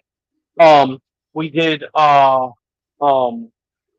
we also did um, uh, Ice Cube. We were supposed to do Ice Cube's enhanced CD. Mm-hmm. So money started to pour in, and that was we was making a lot of noise. And we did Cypher Yeah. magazine, the first digital magazine on a CD. And then the .com bomb dropped, and that's when the economy, Yeah. like all the economy crashed, and all these tech projects. I was talking about Digital X and So yeah, how but you gotta fall back to like how me and you actually like so, not okay, you gotta let me give them the birth of it, Neil. Like okay, all right. how So let me because you gotta understand like before this technology came out, right? Mm-hmm. Before we opened up that laptop, Neil already saw the vision of buying this component that shows a video on a computer. Now, mind you, we told you about the Radio Shack thing with him. Right. So he was already ahead of the time. So me and Neil finally, we moved. Now, mind you, we moved from the hood. This is when Janaea was like, y'all have fun in the hood. Y'all moving north. And then me and Neil was like, nah, all the black people out here, man, we good. Then we moved to Dunwoody and was like, oh, we're not going back to the black neighborhood. Never. We Never. good. It's like, This is before Dunwoody was hood. Yeah. look. So here's what happened. We moved to Dunwoody. Wasn't it to Dunwoody? It was it was Springs. Dunwoody. It wasn't Sandy Dunwoody. Springs? Yeah, Sandy because you know Springs. why it was Dunwoody? Because you bought Right. the component and we got two of them because UPS left a $1,500 component on our Remember we was in Stone Mountain with Pee Wee and them, and then we got the apartment on Sandy Springs on Roswell Road. right. Yeah. That wasn't Dunwoody. Well, Right. Dunwoody, Sandy Springs, you know out here. It's pretty Okay. much next door. Yeah. No doubt. Yeah. So what happened was, I figured out how to encode that little component was actually a CD burner at the time. Nobody had no one. CD burner. So And this is early stages. the early stages. So I figured out how to encode video onto a CD. Then how to put video on a CD as well as actual Thank audio you. tracks. So if you put it in a CD player, it'll play like a regular CD. If you put it in a computer, you will see audio. I mean, you see video, you see information, all that stuff. So I had created probably one of the first enhanced CDs, not in the country. You know who's in the country? Down, bro, you did, Yeah. Joe. Hey yo, White, you there? Yeah. Yeah, I'm here. Guess who was on? Guess who was on our first video CD-ROM? But when Neil was testing this, before video was on fucking computer, guess who was on our first one? Who? You probably wouldn't even guess. Your cousin. Guess. Man? Stone. Get the fuck. Oh man. It was Donnie. You remember? You probably don't remember, Neil, but Donnie came and visited us, Janae's cousin, and we was like, stand still. And we recorded him, and then we put it the video, and me and you were like, yo, he's on the computer. Remember what was that dude's name? He had a kind of like a semi-hit track out. And he seen me walking around. In Perimeter Mall, Lenox Mall. The dude was like, "Yo, he's a gray." Remember that dude? YZ. It was Yes, a rapper YZ. YZ. It was a rapper YZ. Yes. And you know what? You don't forget, you was with Shaka Zulu's cousin, Big O. That's right. That's right. You was big shout out to Shaka Zulu, Ludacris and them. You was out there with Big O. You was with Shaka's cousin. Yep. You So sure she was like, yo, He's a gray man. He's an alien. Yeah, everybody was calling. Everybody got brought to the house. White was calling this nigga Neal an alien because it was crazy. Because so once we saw Donnie on this once we saw Donnie on this video, me and Neal was trying to think of what type of concepts we were going to do from burning CDs. We were burning. You know how people burn CDs or mixtapes or burn CDs. We were burn. This is before music and everything was burned. We paid Neal, I should say more so, because he was putting the bulk of the money towards, but it was a 4-speed burner for $1,500. That's right. A 4-speed burner. And Hey, UPS, And this is back in the day. You can't like a burner's like fucking mind you, remember right? that? yeah.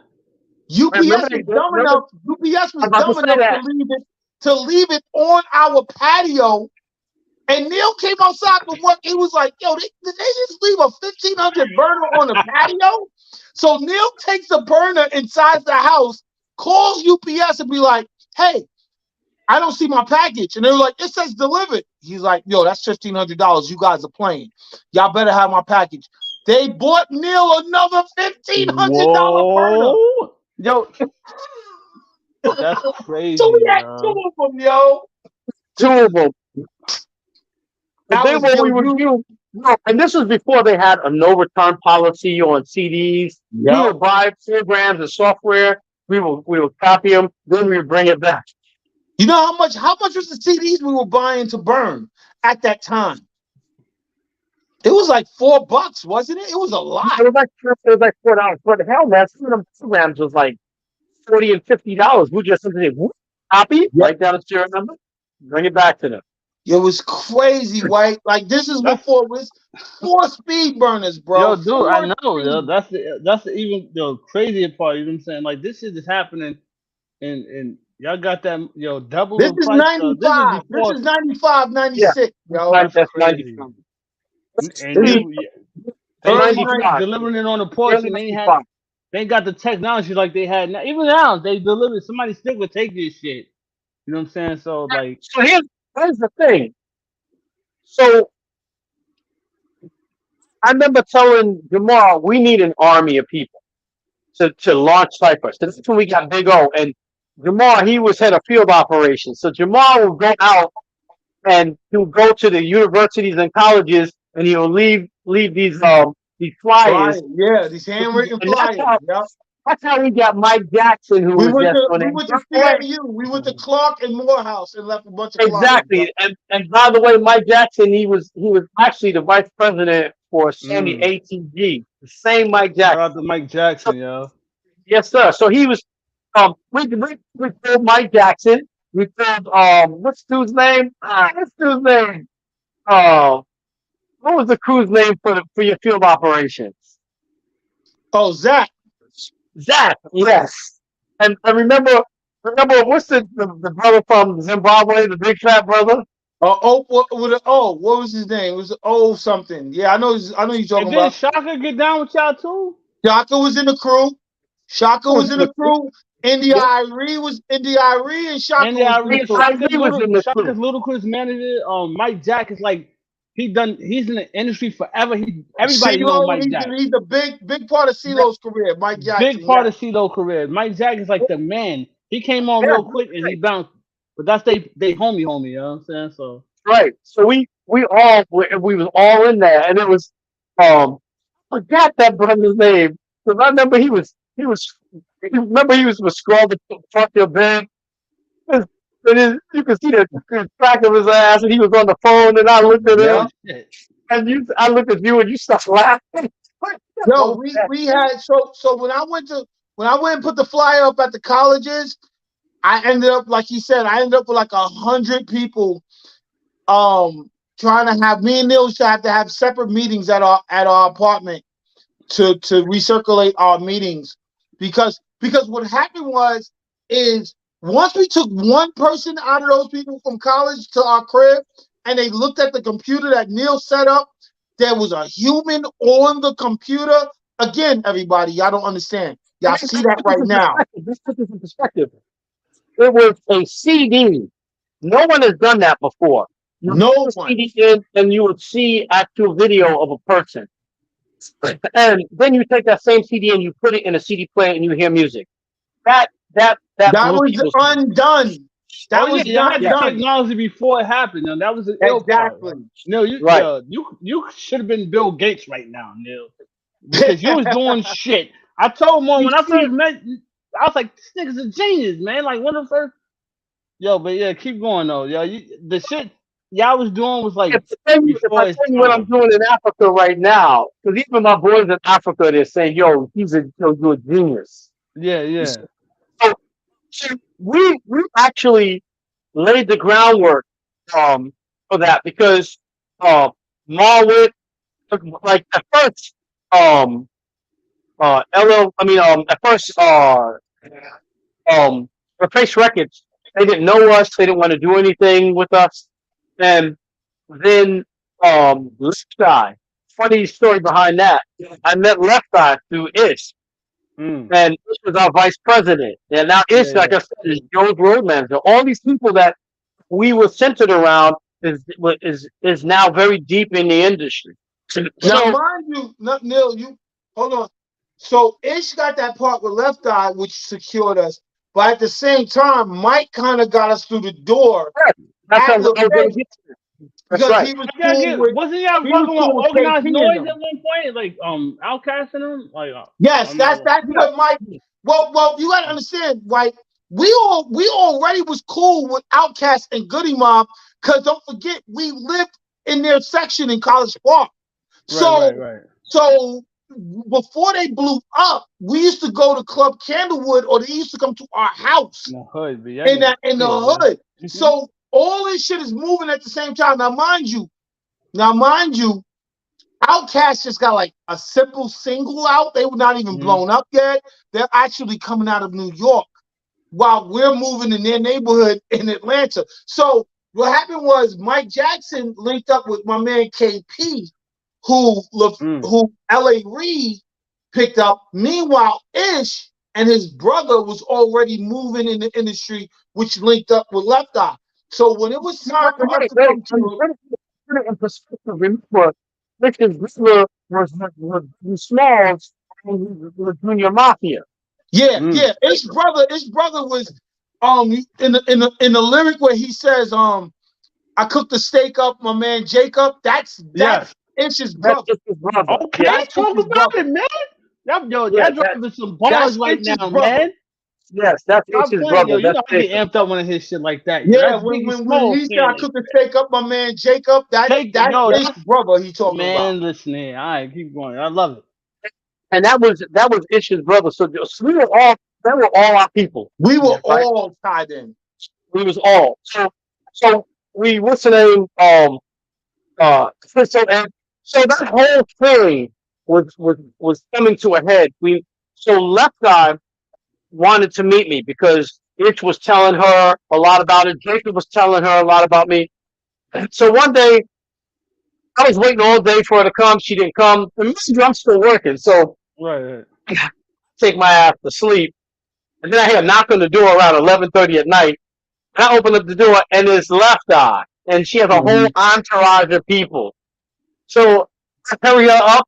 I said, "Yeah, this is what I'm showing you. Okay, this is it." Blah blah blah blah blah. And I get out. Mm-hmm. I kicked him out.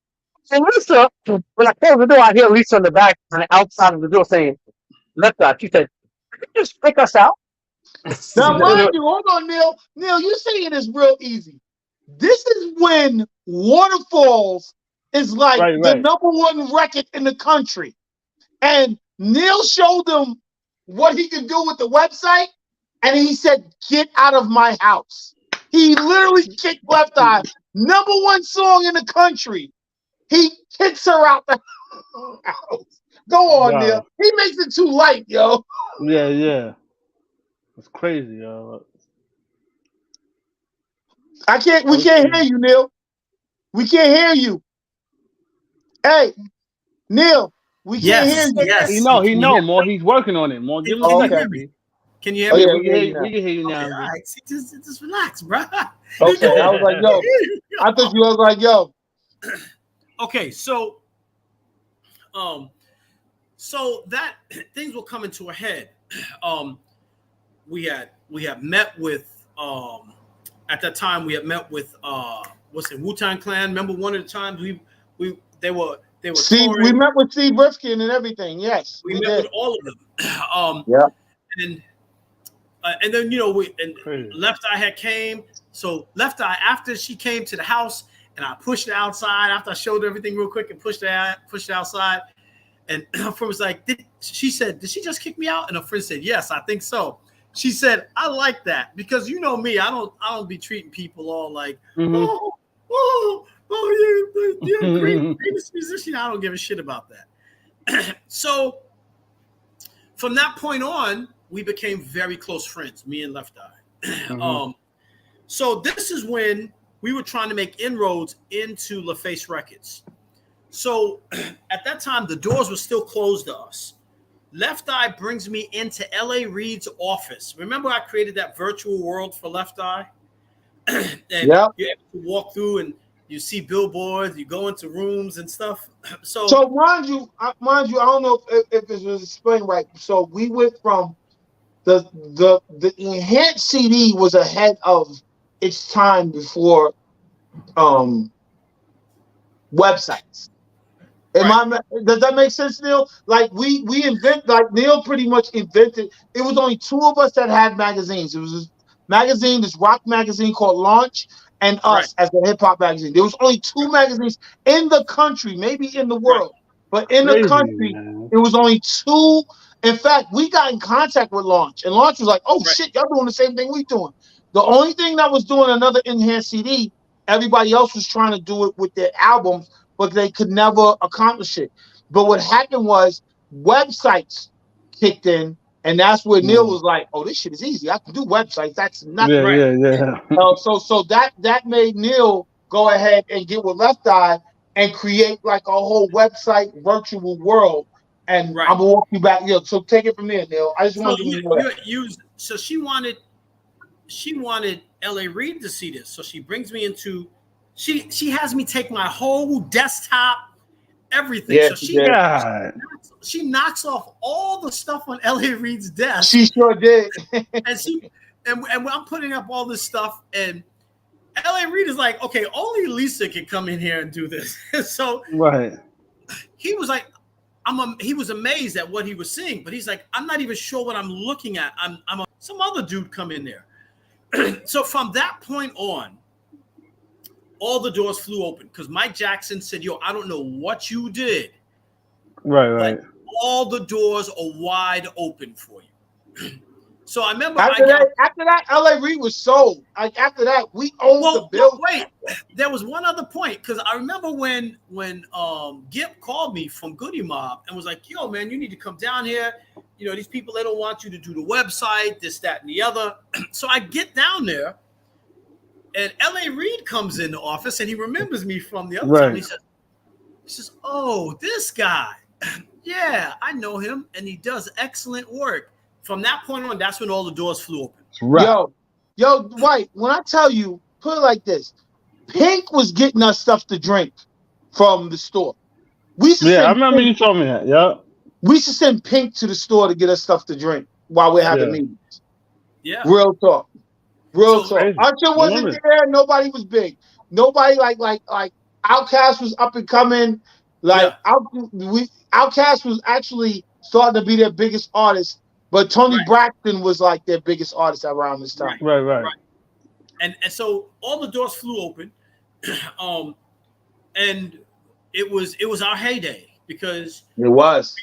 That's when money started pouring in. That's when I was sending everybody to halfway across the country to events and all of this. And how can I be down? I was in Miami, niggas was in Florida, niggas was in California. Down, Miami, everything. So, and what brought everything to a screeching halt was when the economy collapsed in the U.S. Yeah, and the economy went into a serious downturn. So all these projects, people stopped on these projects. I remember Priority Records, Ice Cube, they sent us, I think it was an $8,000 or $9,000 check. Yeah, we had Ice Cube.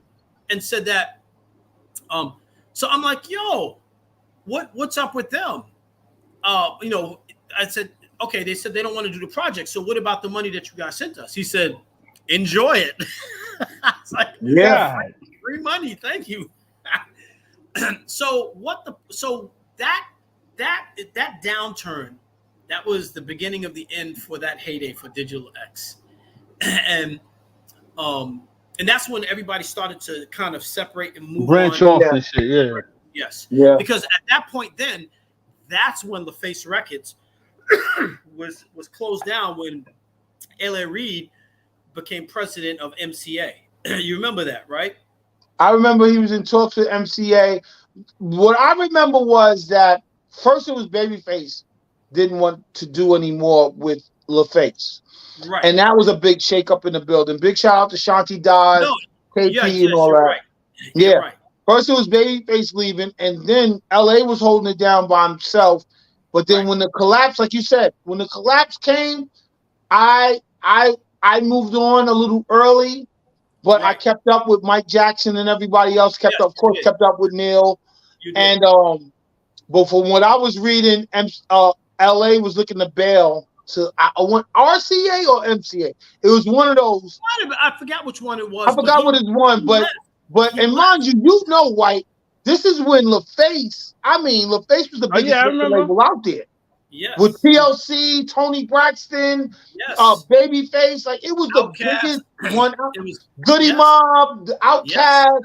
Yes. We got to know. That's how I got to know Dungeon Family. Big shout out to Right. Wildcat and Ray. Like Right, that's right. how Big Organized Rube. noise in them. Big Yeah. Rube is the one that actually Big Rube actually came to us and wanted to be on our team with Cypher.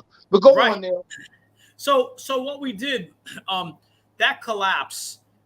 First, it was the downturn, the economic downturn, and then when LaFace left, that left a void. It really left a void in Atlanta, and it took the breath out of Atlanta. It did. So it took a long time for it kind of to recover, but it's not at the capacity that it once was. No. There's still that emptiness that's there. Yeah. Right. So from that point on, that's when my sights started to turn to Africa. Now, why do I say Africa? Well. First, Neal. Okay, hold on. Before Africa, you don't forget you and Left Eye got tight while LaFace was falling apart, and Well, yes. she was taking you back and forth. You've been to Honduras a number of times. Well, yes, that's true.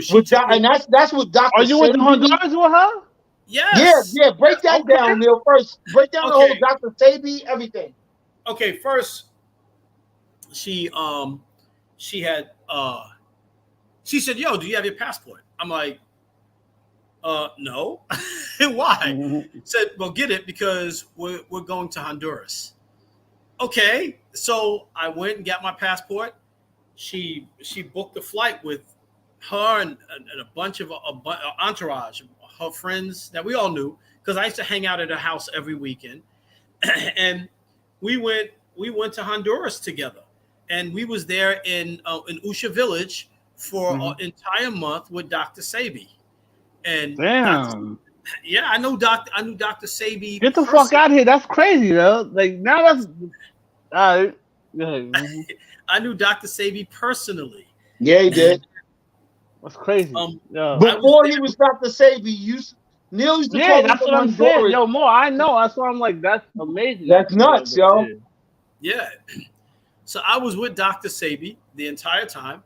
We was in Usha Village. I met his son, and he was taking us around, and we had a great time. We had a great time. He was giving us some herbs that taste disgusting. That's supposed to cleanse us out. That shit was nasty, but it's supposed to cleanse us out. But I was with that whole scene, and this was 1999 going into 2000, because and she had a documentary. Not to cut you off now she had a documentary on Honduras. Everything I saw in that documentary, everything I saw before God bless Left Eye, before she passed away, I already knew about, because Neal was calling me from Honduras like with detail. You know what I Yes. mean? So everything she was going through in Honduras, I knew about. Like Neil used to call me and say they used to. Was that the first place I used to have to shit in like holes or some shit like that? Like I used to have to take like No, the bathroom. okay. There was some weird stuff like, I had turned on the faucet and a tadpole came out out the water. Um, and no, they did have running water. That they did. Okay. Nigga, a tadpole came out. Yeah, because it was crazy. We was definitely in nature, but at the same time, it was absolutely beautiful because right. There was this place. It looked like an outhouse, right? Like you go a hole and you shit in the hole, but it was actually a bathtub, and the water was coming from a volcanic runoff. So all the natural minerals that was in that water was inside that bath water. So Dr. Sabi says, "Yo, just go in there." But that that shit was so goddamn hot. I got in there and I started. It was cooking me. So I put my little pinky toe in there, and that shit looked like it was well done. You need to write a book though. He really does, bro. Everybody says that. You really do. You really need to write a book though. So I waited until it cooled off, right?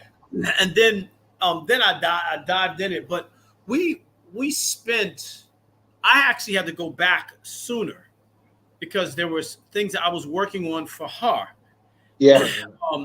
That I couldn't finish if I was there. So I went back sooner than everybody else. But they were there for like a whole nother week or a week and a half or so. But yeah, I was there in Honduras with her, Dr. Sabi and all the rest of them, man. Wasn't she working on like a cartoon superhero type of thing? Or like, yeah, she was working on this thing called Supernova. Yes, I remember that. And Neil was over that. Neil digitally was over that whole project.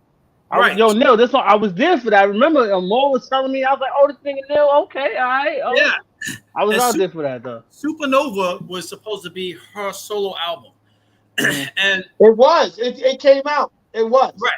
And what it was that she had the Lost Boys of Sudan sing in an interlude on that album. So and that's when she was like, "Yo, I'm going to Honduras." And I would have been with her if I was not involved with the Lost Boys of Sudan. Because hold on, back up. Mm-hmm. Did you meet the Lost Boys through Lisa's situation? No, I met them and introduced Lisa to the Lost Boys of Sudan. Oh, so them being on her track was through you. Yes. Nice. Correct me if I'm wrong. The Lost Boys of Sudan, Tears for the Sun, the Bruce Willis movie, is that about them? Yeah. No, wait. In fact, some of Neil's homeboys are in that movie. He's talking about that. He's talking about that. So. Now check this out.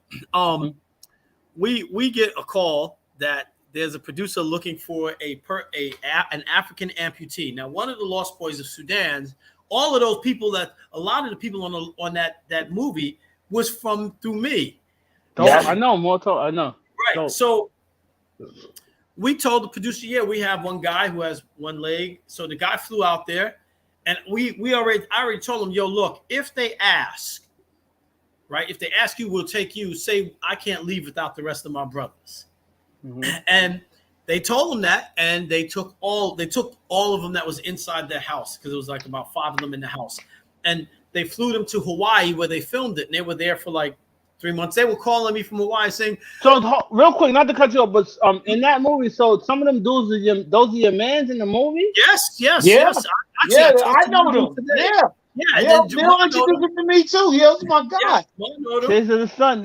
It's a sad movie, but that's Neil Peoples. Yeah, those are my peoples, man. Yes, sir. So hey, real quick, just to jump back, the little Jamal part on not making it to Honduras is because me and Left Eye, God bless her soul, kind of had a little rough patch. I know she didn't like you. We were she was so into Neil, like she was into Neil. Yes. And I'm sitting there one day, and Neil, she was like, "Hey, you guys want something to drink?" This is my little story on Left Eye. God bless your soul. And now, mind you, this is a great evening I'm having with her because she took me upstairs to her room. God bless. I met another God bless. I met the girl from Black who passed away. I No, met yeah, her. no, I chill with Left Eye and the black chick, but Right. it wasn't because The it girl was who a passed bad away. Neil. Yeah. No, keep your thought, train of thought. She treated more like he was a fucking the nigga that hang coats, and I was like, God damn it, Maul. Yeah. Like So she didn't treat more good though. But go ahead. but hold on. This is from that night. So me and Neil are in the freaking I actually buried that we're girl in from the that night. kitchen. I'm We're not in the gonna what the kitchen. black chick. We're in the kitchen and left eye, Lisa goes, "Hey, you guys want something to drink?" And me and Neil was like, "Hell yeah, we'll take something to drink." Whoopty whoop. So she pours a drink and she gives Neil a drink. And then I'm standing there like, I thought me and you said we wanted a drink. So she goes, "Oh, you want a drink too?" I was like, "Oh yeah, I'll take a drink." And she goes, "It's in the refrigerator." Yo, I was yo, like, yo. now, mind you, before this fight, she took me upstairs. She didn't have the name Black for for her group yet. It was called Right, Madison. She was Yeah, I bouncing remember. around on the name Madison. right. And we came downstairs. We was all comfortable. I don't know if because Andre was coming, because Andre Rison ended up That's showing her up. dude at the time. Right. Yeah.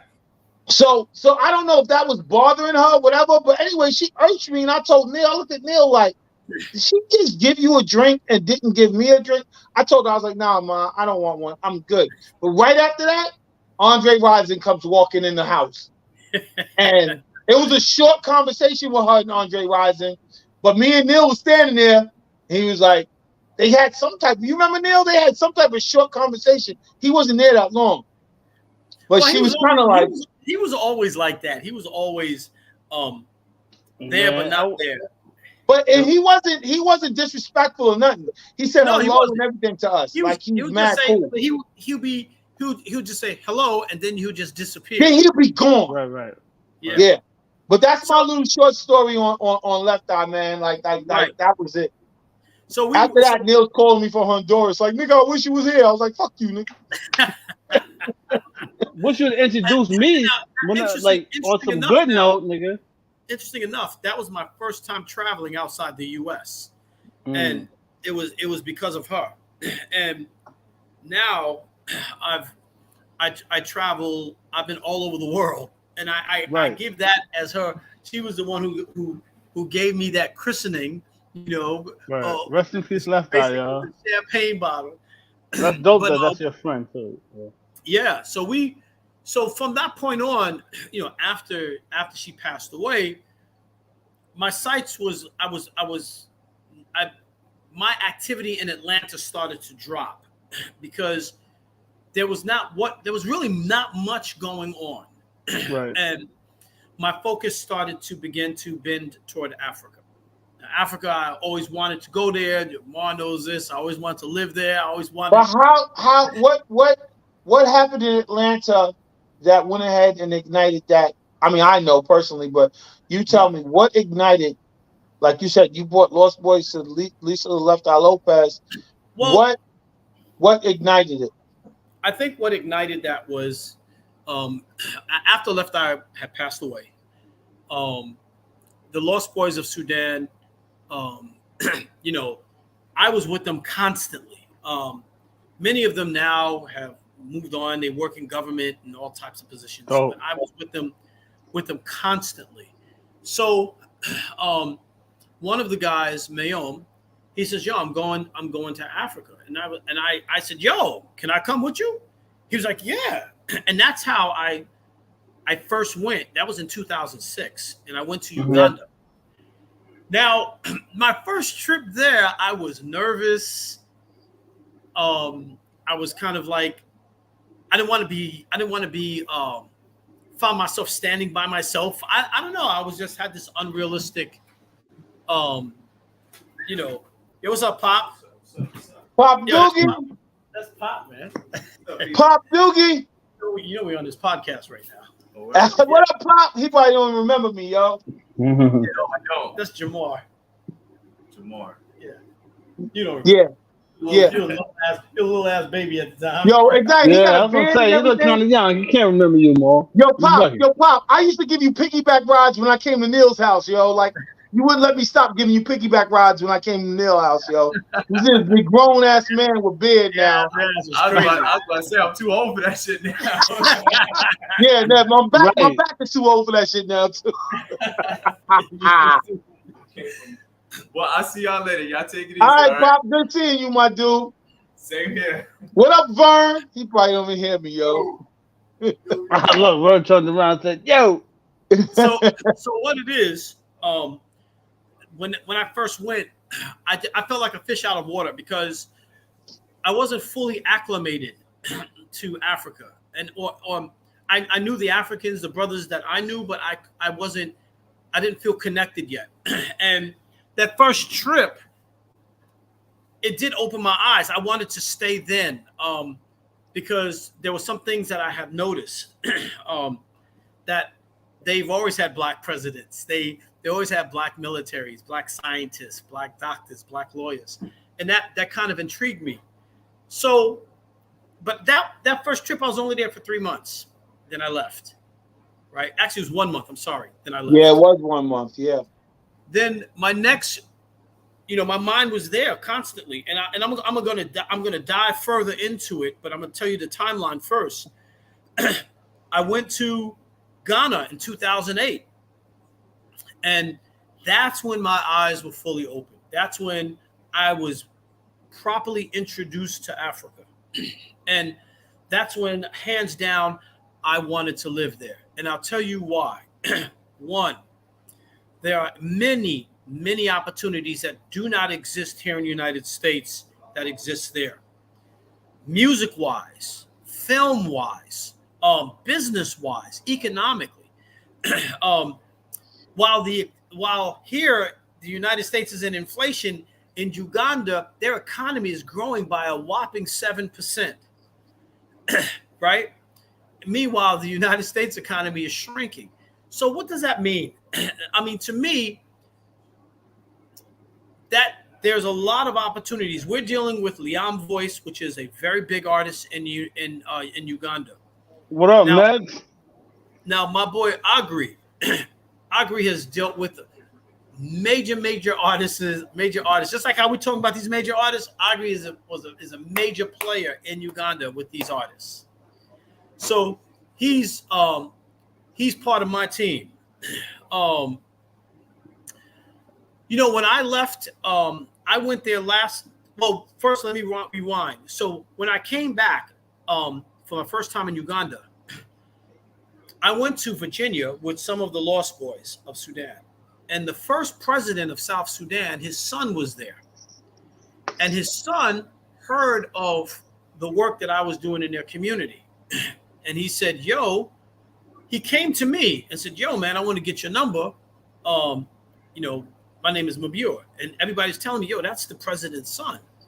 And he says, I want to get your number, man. I want to call you. We can hook up because I heard you've been doing a lot of stuff in the community. I said, sure, no problem. So sure enough, he arrives in Atlanta and he calls me. So he ends up staying at my house when I was living out there in what the hell is it?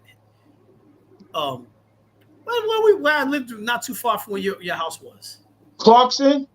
Hell no, you never lived in no damn Clarkston. No, you. Clarkson. You. Remember when we was living way out there? I forgot the name of it. Woodstock. We was off of Town Lake Parkway. Lake Parkway. He stayed out there. He stayed out there with me for quite some time. So, when his father died, he had called me on a satellite phone.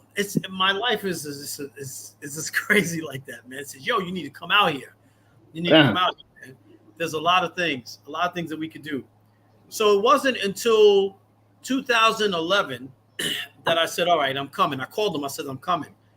So he picks me up at the airport with a military escort. And they take me to the house. It's a mansion. It's a 5-bedroom. Actually, you could say it's 7 bedrooms because it has 2 smaller houses in the yard. And it's 5 bedrooms. and it had 2 or 3 bathrooms, and we had Ugandan military guarding our compound. It was insane.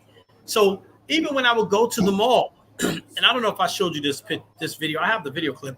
We go to the mall. I had a military escort with me. You know, a guy. He was my bodyguard. He had a machine gun and he had fatigues. Yeah. He was military. Crazy. I'd have loved it. No, I did not love that, man, because that draws the wrong type of attention, and it was just crazy. Yeah, So yeah. I eventually had to tell him, "Yo, dude, you need to leave that damn machine gun and those fatigues Whoa. home. If you want to go out, just go out as a regular person. Yeah, you can still be the bodyguard. You can jump in front of a car or whatever, but you can leave that damn machine gun home." Right. So that's when I met JDM and Riggs and all those guys. JDM is an artist that I manage. I also manage Agri, the producer, and he's dealing with a lot of artists, a lot of famous artists in Nigeria as well as Uganda and Kenya and Tanzania and some other places. So the legacy continues even in Africa. If you ever decide that you wanted a change of pace, one of the things that I say that Africa offers an opportunity to live a better life than you're living here. Right. Jamal, you look like you're sideways, man. Yeah, Jamal, you leaning real quick. Yeah, hell yeah, you fucking sideways, man. Yeah, man. You're making me dizzy. But me and Maul, I don't know if Maul told you, but we got an artist. He's from Africa, though. What's his name? He's from Ghana. He's from Ghana. Okay. Yeah. He's dope. He's super dope. Super dope. Oh yeah. Yeah. 19 years old. 19. And he's like one of the dopest I heard in a long time. So I'm mad excited to work with him. Like, let me tell you. 19. Let me tell you. There's artists that's all over Africa, and the dope thing is that the music industry is still developing. So like now's the opportunity to get in. That's why I started Raven Media. So we have a full-blown recording studio with one of the dopest producers in Uganda, and we have a film company. We're running Blackmagic 6K Pros, field recorders, panel lights, all of that shit, everything. Well, you need to let Neal hear him, yo. Yeah, I was gonna do it. One of the dopest I heard in a long time. I was gonna do it after we brushed up the pull up remix. I was gonna go ahead after we brushed up. It's super dope, yo. So because we got artists, we have artists in the US, in Uganda, right? that wants to appeal to a larger audience. But one of the things that I've been coaching them is to craft your music so that both the local audience can like it, but also the international audience can like it. Because one of the things that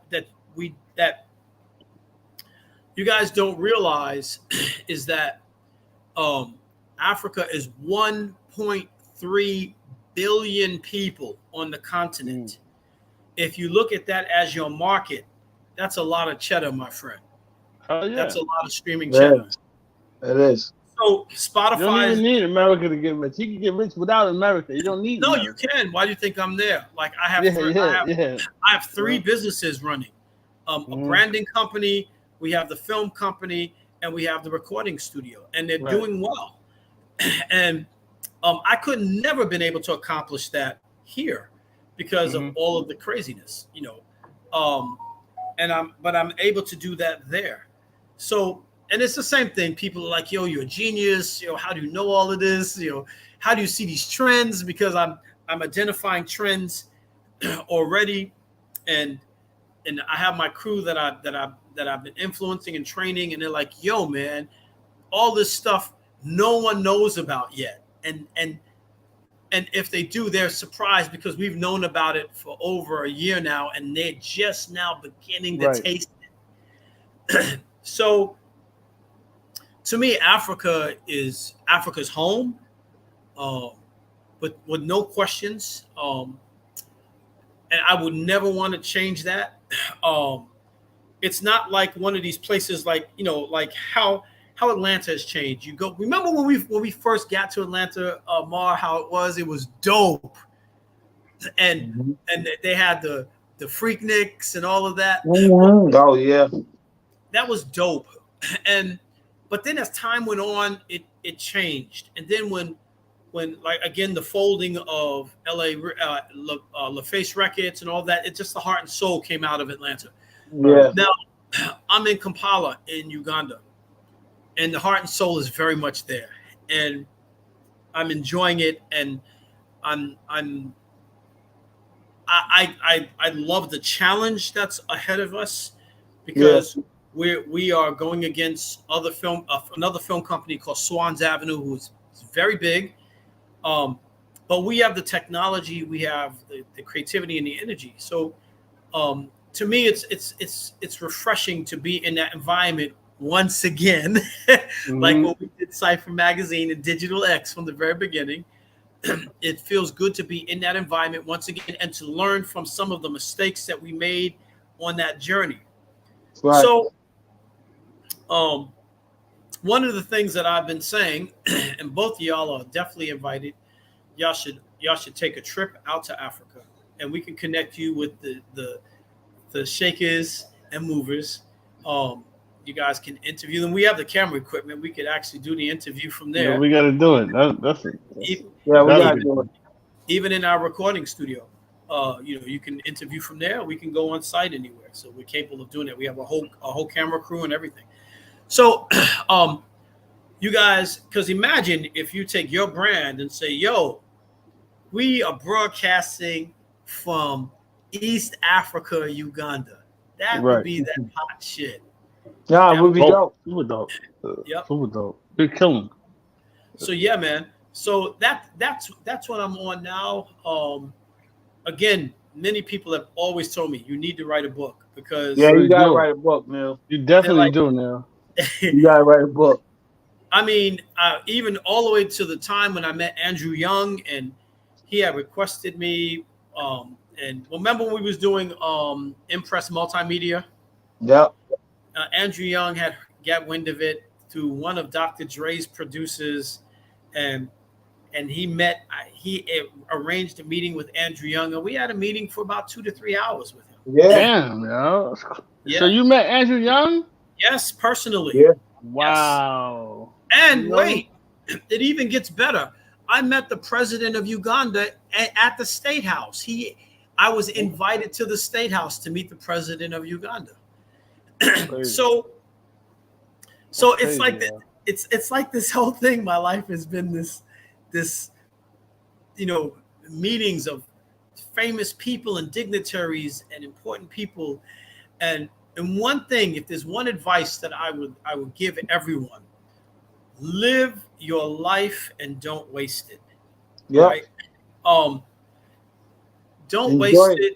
Don't Enjoy get the tied journey. down. Don't trade. Don't trade your dreams for nothing. Yep. um, I have I have broke the mold and have been able to go to places that I would never. I've been to France. I've been to Hmm. Ethiopia. I've been to Ghana. I've been to Rwanda. I've been to the Netherlands. I even been to Ireland. Right? Mm.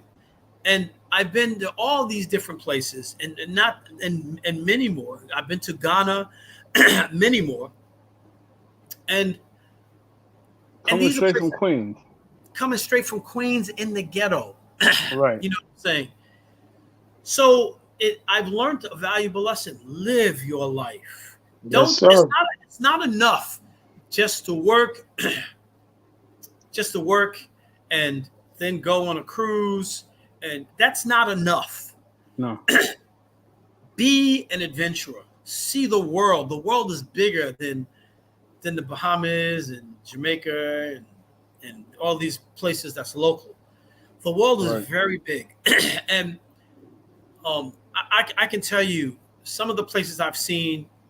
There was one place that I was so excited. I even wanted to cry. It was so beautiful. It's a place called Fort Portal in Uganda, and oh my God, man, this place is like paradise. And you can see the mountainous ranges and the clouds, the snow-capped mountains, and the green all the way, deep green all the way to the eyes can see. With ponds and the colors. Oh my God, man. It made you proud to know that this was the land of your ancestors. It made you proud of that. That this type of beauty can actually exist here. And Right. even in hip hop is alive and well in Uganda. People are still even breakdancing, which is kind of surprising to me. I get it. I know. They're breakdancing out here too. Yes, but I mean, they living that shit hard, you know. They like up rocking and shit. But so what I'm saying is that to really sum everything up, one of the things that I can say about my life is that I have taken full advantage of it. Good times and bad times. I've enjoyed.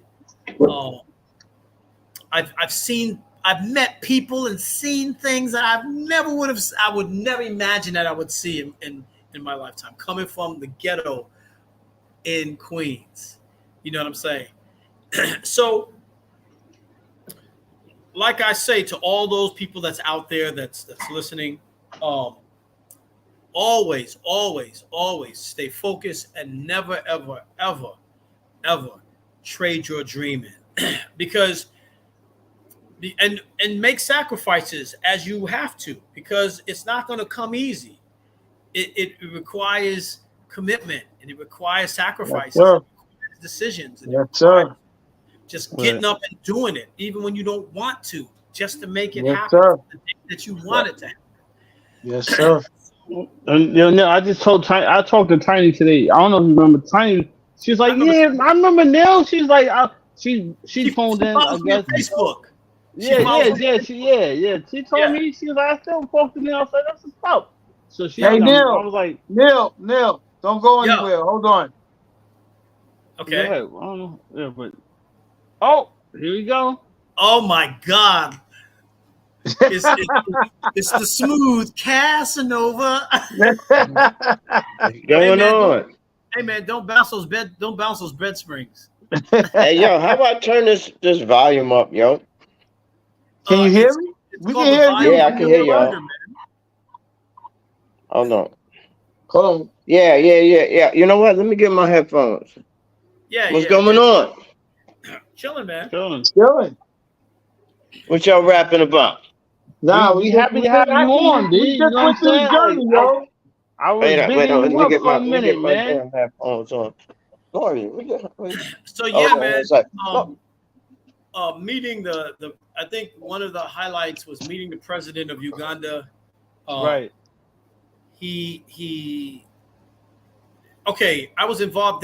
Uganda has launched a satellite through SpaceX, and I was involved in that project. Oh, So dope. yeah, so they had me. They actually pushed me in front of the president to ask to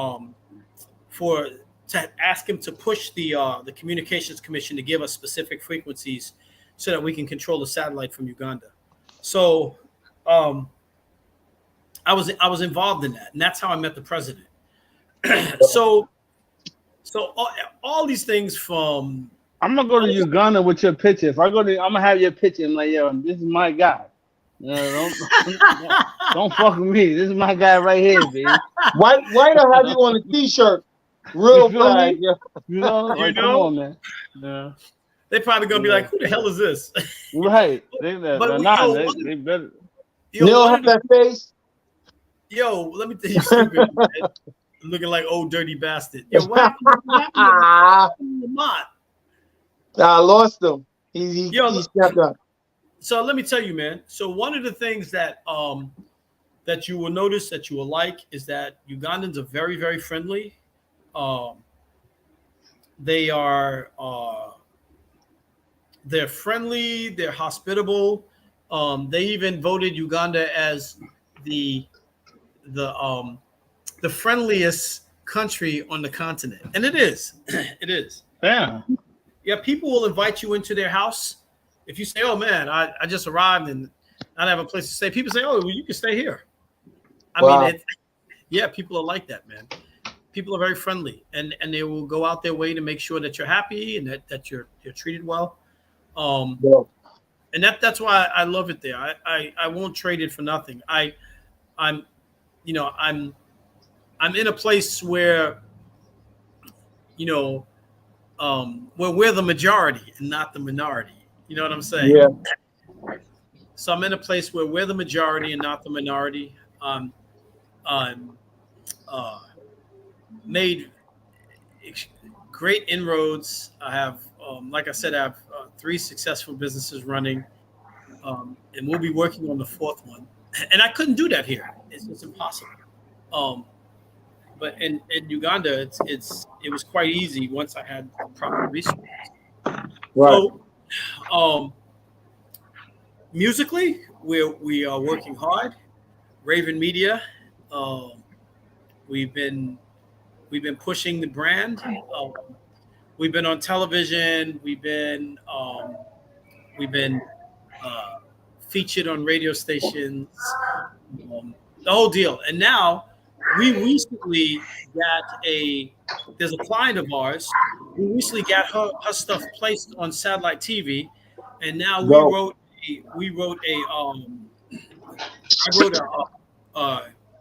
a series, a TV series.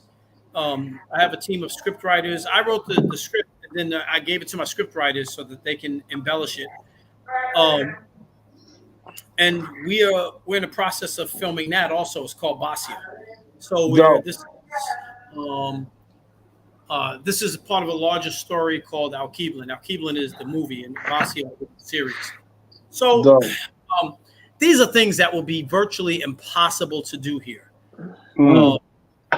And it's because it's a growing industry there. It's very easy to accomplish those things. Right. So I would not trade my decision to go there for anything. I am very, very, very happy there. And by the way, and this Lamont might laugh at this because Lamont laughs at any damn thing. No. I'm on my best behavior tonight. Yeah, sure you are. Always Lamont. I talked to Tiny tonight. She was like, "Yo, I know Lamont." I said, "Yeah, I know. We went to Queens and shit." This is my permanent resident card in Uganda. Look at now. So Look at now. I actually literally have a green card because it's green. That's what's So up. I'm telling you now, I'm gonna go out there with a T-shirt with your face on it. I'm like, don't fuck with me. In fact, take a picture of that green card, White. I'm about to screenshot it on my computer right now. Screenshot that green card. Yeah. I'm be Yes. like, I'm with him. So I've been it's good because the team that I have that's out there, they're dedicated, they're hardworking, they're talented, and they're hungry. Right. You know what I'm saying? And I'm not talking about for food. There's plenty of food in Uganda. Nah, man. No, I'm saying that because Lamont has jokes. I'm on my best behavior. I know Lamont got jokes. I know he's not. I know, because in his head, he may not be saying shit, but in his head, there's like thousands of jokes going through his head right at any given time. And he knows, he's acknowledging it. He's like, yeah. So I'm on my best behavior tonight. So yeah, I can't fool with you, yo. But it's I love it there, man. I love it there. And my whole journey from the very beginnings to this, to me is still amazing because there's still amazing things going on in my life. You know what I'm saying? Right. Meeting the president of Uganda, meeting the because they don't have senators or congressmen, they have ministers. Ministers living in the first lady's house of South Sudan. They have a company of soldiers on the compound. These experiences, and Yeah. there's not many people who can live such a life that with such vibrancy. And that's why I feel so lucky and so blessed that I have had all of these experiences and still having them. Right. That's So, dope. No, that's dope. And yeah, I'm very proud of you in that journey too. I'm very yeah, proud of you Definitely. in your journey, yo. Like to see where you came from, to hang out with you on your journey. It's a yep, real dope experience. It's a real yep, dope situation to just watch you grow and yeah, many more, yo, for real. Definitely facts, yo. Definitely. yeah, man, yeah, man. So we are we're working on some stuff. Cool. The next iteration is That's what's coming, up. and my goal is whenever I decide to check out of this damn place, I wanna have left my mark. Um, and I think I have done a decent part of that so far. Um, my boy Riggs, who I pulled out of the ghetto, right? I paid his school fees since he was in secondary school. He Right. is now, he has just graduated with his degree in law, and he goes to law school in September. And I'm Man. Dope. my boy JDM, who I pulled out of the ghetto also, out of the Big slums. JDM. Yeah, he's what's his name? He got his degree in industrial arts, and he wants to go to school for film. So, Oh, it's not just about me and my journey, but it's also about helping people along on their journeys. And right. I feel blessed that I've been a part of that, being able to take these two brothers and make them like they're my sons. Yeah, And Ernest, I see that. Neil taught me how to produce with no equipment, only my ears. Yeah.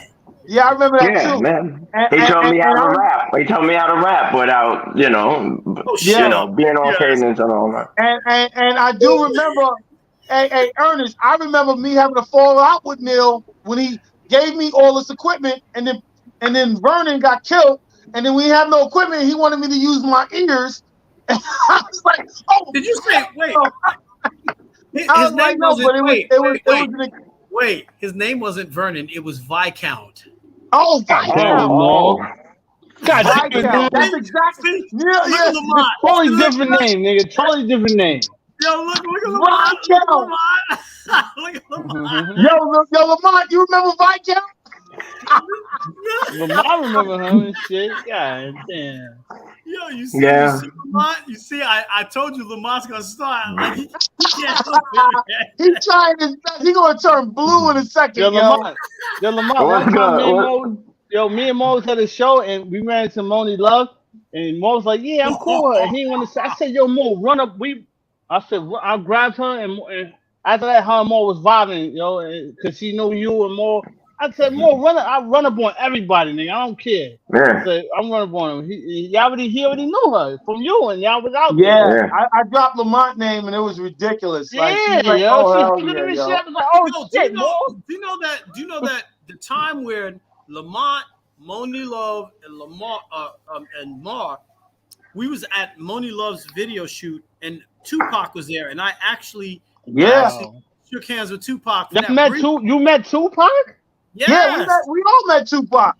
I yes, ain't never I met said, that You nigga, remember meeting man. Tupac too, right? He's at Yeah. the video set. I was drunk. Oh yeah, yeah. he was. Nah, Tupac was at the video set. Yo, Yeah, I Wow. remember. Lamont, Tupac was at Hip Hop Hooray video set. I know.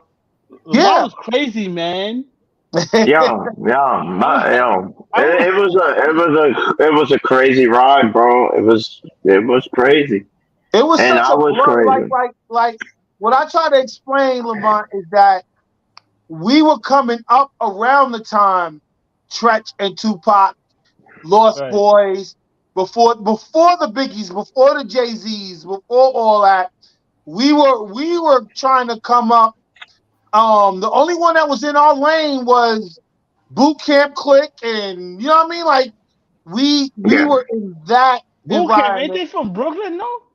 No, but you don't understand, White. Like the whole music scene was still all, White. The It whole was music scene stagnant. was Yeah, still yeah, yeah, all yeah. It was together stagnant. Yeah, because yeah. because everybody was linked between managers and music execs. That's when New York was what it was. That's when New York was it like wasn't a the high back school. boroughs or whatever. Yeah, it was. We was from New York. That's what I it tell was. everybody all the time that Lamont, like Diddy was really like, I don't know if it was the day, but it was like Diddy was going to sign us, and it was like the day he got fired. Is that right? Wow. Am I saying it right, Lamont? Is it the day he got fired, or around the time he got? That time we was waiting for him, and no, he gave us. Is that the part? Yeah, he gave us a demo budget. Right. Kurt Burrows gave us a demo budget and told us to return the project back that next week. And when we went back up there, Diddy had got fired. And you remember what? I mean, you remember Lamont? We were right by Diddy's office, wasn't we, Lamont? Sitting in the chair. He came in with an attaché case attached to his arm, walking to his office, and he looked sad as shit. And Lamont looked at me like, yo, this is probably badass timing, yo, because he looked at us and he said, "What's up?" But he went into the office like, and that's when we got the news from Kurt. Like, that was it. Like his whole vision of Uptown was done. And it was crazy because our boys were signed to Uptown. Man, that should have kept cool with Diddy. Hey, who was that producer, Neal, and Marty, the SWV producer dude?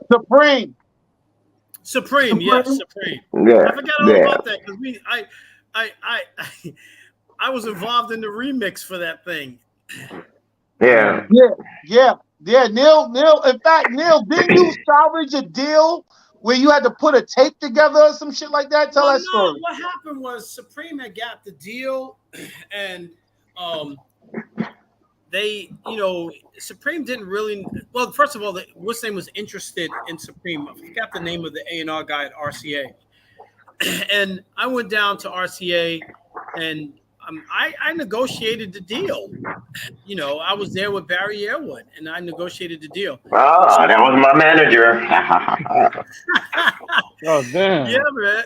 So we got the deal, and then we're there, and we're doing the remix, and Supreme didn't know how to do it. He didn't know how to approach it. They gave us a DAT with just the vocal track, and that was it. So we go into the studio. We're working all day and all night, and we didn't have enough time to finish it the day they wanted it. So I called them and I said, "Look, we're still working on it. We're gonna need another day." Barry Airwood was afraid of him because he didn't want to talk to him. He said, and I said, "No, just call him." I said, "Yo, we're not finished. We're gonna give it to you tomorrow." The guy was like, "Sure, that's fine, no problem." So he's like, "That's what he said?" I'm like, "Yeah, man, that's what he said, dude."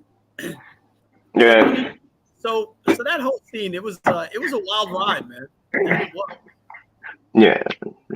Neal, I have to say, you had us on the path, bro. That was before the Human Nature remix, right? Yes, that was right here. That was their first single. Damn. Yep. That was right before Teddy Riley came in and dropped the Human Nature remix and took it over. That nigga's been on the path, yo. There's history in the building right now, yo. From Neal to Lamont, yo. And I was around more. More was managing me when I first came around y'all, yo. And I ain't gonna lie to y'all, more suck, yo. Wait. You say more suck doing what do you mean? Nah, he just suck, but he's my guy because he taught me so much. And what Moore's taught me in my life is moved me like in my life. I'm talking about career wise, not just music, career wise. And he probably learned it from y'all, from growing with y'all, you know what I'm saying? And he taught me the same shit. And I move like that, yo. That's why what I learned by managing Dwight and the crew was, I hate to say it, but my relationships in Atlanta with the execs end up being more important than trying to push a group in front of their face. That was the best part, though. And then at the end of the day, it sounded crazy because the whole thing was, everybody's like, yo, they're all your friends. They should sign you. but they all had people in front of us. So Yeah. after a while, I was starting to really not even want to mess with them anymore. Like, Well, yo, I mean, and then also it makes you look like you begging. You know what I'm yeah, it saying? makes you, yeah, Yeah. exactly. White knows that now. It makes you look like you. It does, but I did bring something to a different element. You got to be a lot more aggressive, though, and not begging Well, that was the aggressive, gamble, though. White. That was the It gamble. is though, but so you got That's to the sometimes you got gamble, to and I gamble. didn't. Like Do that gamble. Like I I was. didn't, but Yeah, I didn't do more that you gamble. didn't. But look, but now when we go out, I make sure you that guy. If we out, I'll debo anybody. And like nigga, this is who we are. Yeah, This is who I Mo didn't is. debo people. Whatever. And Nah, I I do didn't that, yo, debo people. because you gotta debo people. That Right. was what Right. you missed, and you gotta Yeah, debo I didn't know. people. I didn't debo people because when I got to White, I already established Cypher magazine. So I Right. had all You been these there already, yo. You relationships already, yeah. where Whiteman was like, nah, go in the door. And I'm like, Right. that's my homie. It's like going to Lamont's house, like, yo, if you don't listen to this demo Yeah, tonight, you're not yeah, my friend anymore. And it's Right. like, I can't do that. You know what I yeah. mean? Like, Yeah, I that's learned my it now, guy. but I learned it now. You know what I'm saying? But Yeah. you So still gotta after be a a little while, aggressive. White learned that me and him had a lot better relationships later down the line where people don't even know the Right. relationships we have of I'll some give of the you people. I'll give you an example. There's an artist in Uganda. The guy I've been talking about, Leon Voice. He's all over the place. He's touring the UK. He toured Dubai. He's toured Turkey. So he's one of the artists that records at our studio, at the studio that I set up. So my boy Ahmed, he's like, yo, man, I want to do a collab with him, man. Yo, and he wants to kind of like bum rush the session and ask him. And I'm like, no, man, you don't do that, man. There's a way of approaching people without just busting in and just being pushy. You know what I'm saying? Right. Right. You're being pushy. So I understand that completely. Yeah, especially, No, yeah. especially But if it's a certain line though. Like here's my thing. I don't know about now because we old Hold on for a now, but second, guys. with the industry, you still got to be somewhat aggressive. I always felt that way. you absolutely right. You got to be aggressive. It's just who you're Yeah, aggressive with. You know what I mean? right, It's right. just who you're aggressive with and who Yeah. you're absolutely right. You know what I mean? You gotta be Yo, aggressive because no, you love. look, I don't want to say it's aggressive, right? That's a strong word. I would say that you're just being firm. Like, yo, I got this artist and you're being convincing. Aggressive is a bit unprofessional only because you're being pushy. You know what I'm saying? Right. You're like, see, look, look. Right, look. right. That's being aggressive. But if they respect you and they respect your judgment and you've proven yourself before, then they'll listen to you. You don't have to push it in their face. You know what I'm saying? Right. Nah, everything was created through a relationship in the industry. No matter the pushing your demo in people's face and they signing it right there was like a lottery ticket. Even like with me and Lamont, like take me and Lamont, like we had to know Kurt Burrows to get there. Like we didn't find Puffy on the street and grab this, like, yo, play this right now. Like it wasn't like, please listen to our demo. We created relationships with Kurt Burrows outside of us not being pushy with him was helping us move around Manhattan a little bit, like with shows or with other relationships. Before we even got the Puffy. Is that true, Lamont? Like you remember that? Yeah. Like Kurt was helping us move around a little bit, being with one of the biggest dudes that was in the industry. So I learned from New York, and then I learned through Cypher magazine that your relationships, because at the end of the day, you can push your demo all day, and then your record could be a flop, or they could shelve you. And then all of a sudden, it's like nobody want to mess with you. Well, But that's what Neal taught us. Let me tell you something. If Neal wasn't in our corner, right, we might have got a garbage deal. Yes, and went and flopped. But by listening to Neal, and I'm being straight honest here. I've never been straight on. I mean, non-jokingly with y'all. But you prepared me for life, like beyond the deal. Right. You see what I'm saying? You told me about preparation, setting high standards for yourself. Yes. You hold your head high, and if you don't get it, you move on. You don't just sign something just to sign it. You Right. don't just yeah, and you taught me that there's no limit to whatever you want you can obtain if you That's right. prepare yourself for it and That's and, right. and, and do your due diligence and whatever you're doing you'll get it you Right. will get it and I just Well, don't think hip hop was for us in that right. moment because he wasn't letting us take no shorts and we didn't. Nah. Right. Right. And that's the same shit what Maul did with me and Tiny, and I never regret our path we took with Maul because like we've been through so much shit, and that's why me and Maul was able to move forward like with our shit nowadays beyond being family, because Maul is like more than me than just family, you know what I'm saying? So it's like he always taught us like it's bigger than the picture, like signing your soul over, you know what I'm saying? That's right. And I never, but I am aggressive though, and I bring that to the table. You know what I'm saying? I told more that like you more know, like I walk us in, we more know them, and I was like, nigga, I know him, I know, and they walk us in, and then I was like, more do your thing, yeah, and then more do Yeah. his thing, yeah. No. The white is Yo, in that. The white's in our world, yo. He's in our yo, orbit. I'm gonna have to bow out because All right. I got a bunch of things I got to do, and I'm starving. All Oh, right, go do your ahead, thing, Keith, yeah. bro. Thank you for being here, man. Real Yes, sir. talk, Yo, man. man, It's been it's a real. Thank you blessing. for letting us go through Salute, your Nell, journey, yo. man. I celebrate Yes. you've been an inspiration to all of us always, Nell, and keep Yes, doing sir. your thing, yo. All right, man. Appreciate you, Thank you bro. Definitely. guys, and I'm glad you guys have me on here, man. All right, man. We appreciate you. Big shout out Hey, to wait up, Neil. You out of Uganda here? and all that. I'm Huh? here in the U.S. for about 20 something days. I leave on the 31st, then I'm back out to Uganda. Wait up. What's going on here? Wait. Can you hear me? Wait. I can't hear y'all. You can't hear me. Yo, Lamont looks stupid, man. Look at his head, man. He looks What's funny. going on with my audio? Yo, man, you can't hear me? Good. I can talk a lot of shit about you, man. Yeah, funny ass head. Look like a Wait damn up. bullet. All right, look at that damn. I should Looking like shine a that. milk dud. Looking like a milk dud, like a motherfucker.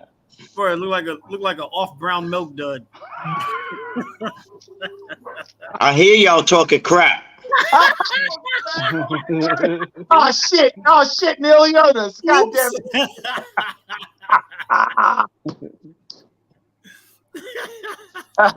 Real quick. All right, Hey, well, shout out to Queens though. Queens in the Lamont. building. Neil got to bounce, yo. He's been with us for like Neil, over 2 hours, yo. bro, Neil, yeah, he definitely got a bounce. Neal Kelley though, man, he was in the Yo, All building. right. all right. Hey, Neil. Yep. Salute. I appreciate you. What? I love you, man. Like this is. Thank you for coming through. And this is one of our biggest interviews, and I appreciate that, bro. Yes, Right. sir. Yes, sir. So, Alright. Neil, where you at? You in New York? I'm in New York. I'm in Rosedale. Hey, yo, Lamont. We even had Hot Nano on the camera, yo. Nana? Yo, she came out in a roller. She'd be like, she be rolling. Yo, you know how old she is, Lamont? You know how old she is? I know. She's 100. 100 years Wow. old, yo. So Yep. That's blessing. crazy. Yep. That's And she what still- because and when we yo, was in she the still got basement, her she was like motorbike. 75. She Yeah. still got her motorbike. It's crazy. No, she about 70 then. It's like, yeah, I be telling her to stop popping those wheelies down the street.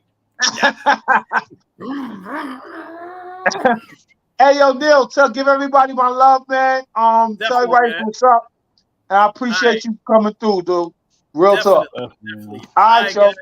All right, All right, I'll man. holler at you, yo. All right, Dwight. All right. All All right, right, yo. yo. Later. Yo. Big Al. I told you I was gonna be on my best behavior. Yo. Yeah.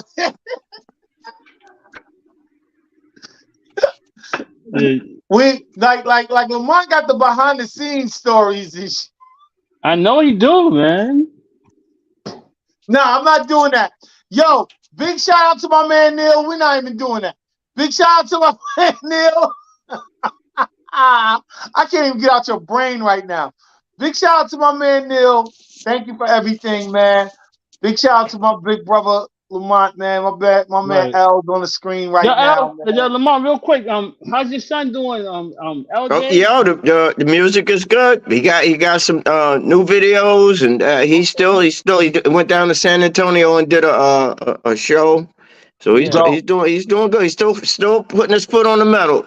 You That's know, what's up. he's good. We're gonna be reaching out to him real soon. We got some projects we need for him to be on with us, man, to go ahead and so we can help him out too. But we got some projects that we want him to collabo on too, also. So Definitely, yeah. Because I for real, want him to man. Yeah. I got to send y'all some links to the new stuff. He's growing. He's If growing. he's grown from what I heard, then he's probably. Oh yeah, damn near- 1,000%.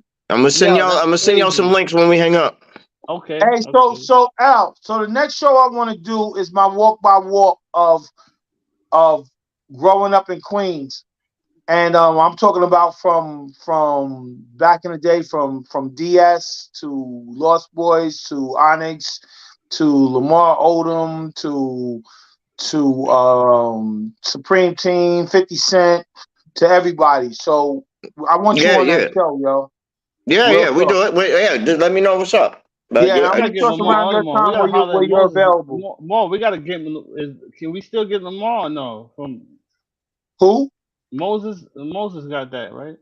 What's that? Lamar Odom. Yeah, we get Lamar Odom. We can get him on the screen. You gotta get him on it. Yeah, you gotta get him on it. Yeah, we gotta get him. Hey, yo, I just saw something on Anthony Mason the other day, a documentary on Anthony Mason, and it didn't have us in it. Yeah, hey, you know a good show. Another one would be to get my pops on here. Oh, James Ryan's. Ryan. God bless. He's one of the winningest street ball coaches ever. Word, yo, Yo, White, that's the one I told you that introduced us. Like he was over Anthony Mason project to the Knicks. Wow. Yeah. Yeah, he's real big. Oh yeah. So let's do that soon. Let's get that all together. All right, my dude. All right, that's what's up. Yo, Ernest, good looking out for coming through, yo. One love to Daytona. We gotta give Trey, and we gotta get Trey Williams up here too, yo. We gotta get Trey on his mug too, yo. For real. Oh yeah, Trey. Yeah. Oh yeah, my man Trey. Yeah. You can reach out to Trey for us, right? Yeah. I can reach out to Trey. All right, let's do that. Let's get that all together, man, for another show. Real talk. All right, that's what's up. All right, my dude. Thank you for coming through, Al. All right, salute. All right, my dude. All right. All right. Hey, yo, White. So we're gonna sign out. Yo, good looking out, everybody, for coming through. This is a great show we had. This was a very important interview of my life. Grateful and the White's life too, because he's a part of my life too. You know what I mean? So y'all kind of like got the introduction of why I'm here, sitting here talking to y'all. Right. And I appreciate everything. So White, thank y'all for coming back to us. White, I'm glad you're here, man. Thank you for going through everything with me and my brother, man. Yo, good looking out. Dope. I want to say that on camera. Dope. Shout out to Neal. Neal's a blessing, though. Shout out to Neal. He did so much. Big shout out to Neal Kelley. Big shout out to my man Lamont. Big shout out to Ernest. Y'all, Ernest, we're gonna get you on the show too. Big shout out to Black and Dat Feeling family. Thank you for having us back. You know what I mean? Yeah. And yo, until next time, I want to say thank you.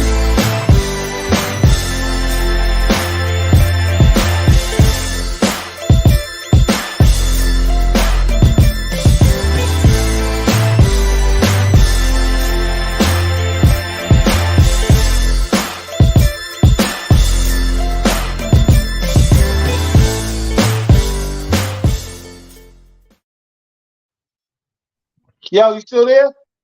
Yeah, hang up. Peace, nigga. I'm out. Yo, you out too? All right, nigga.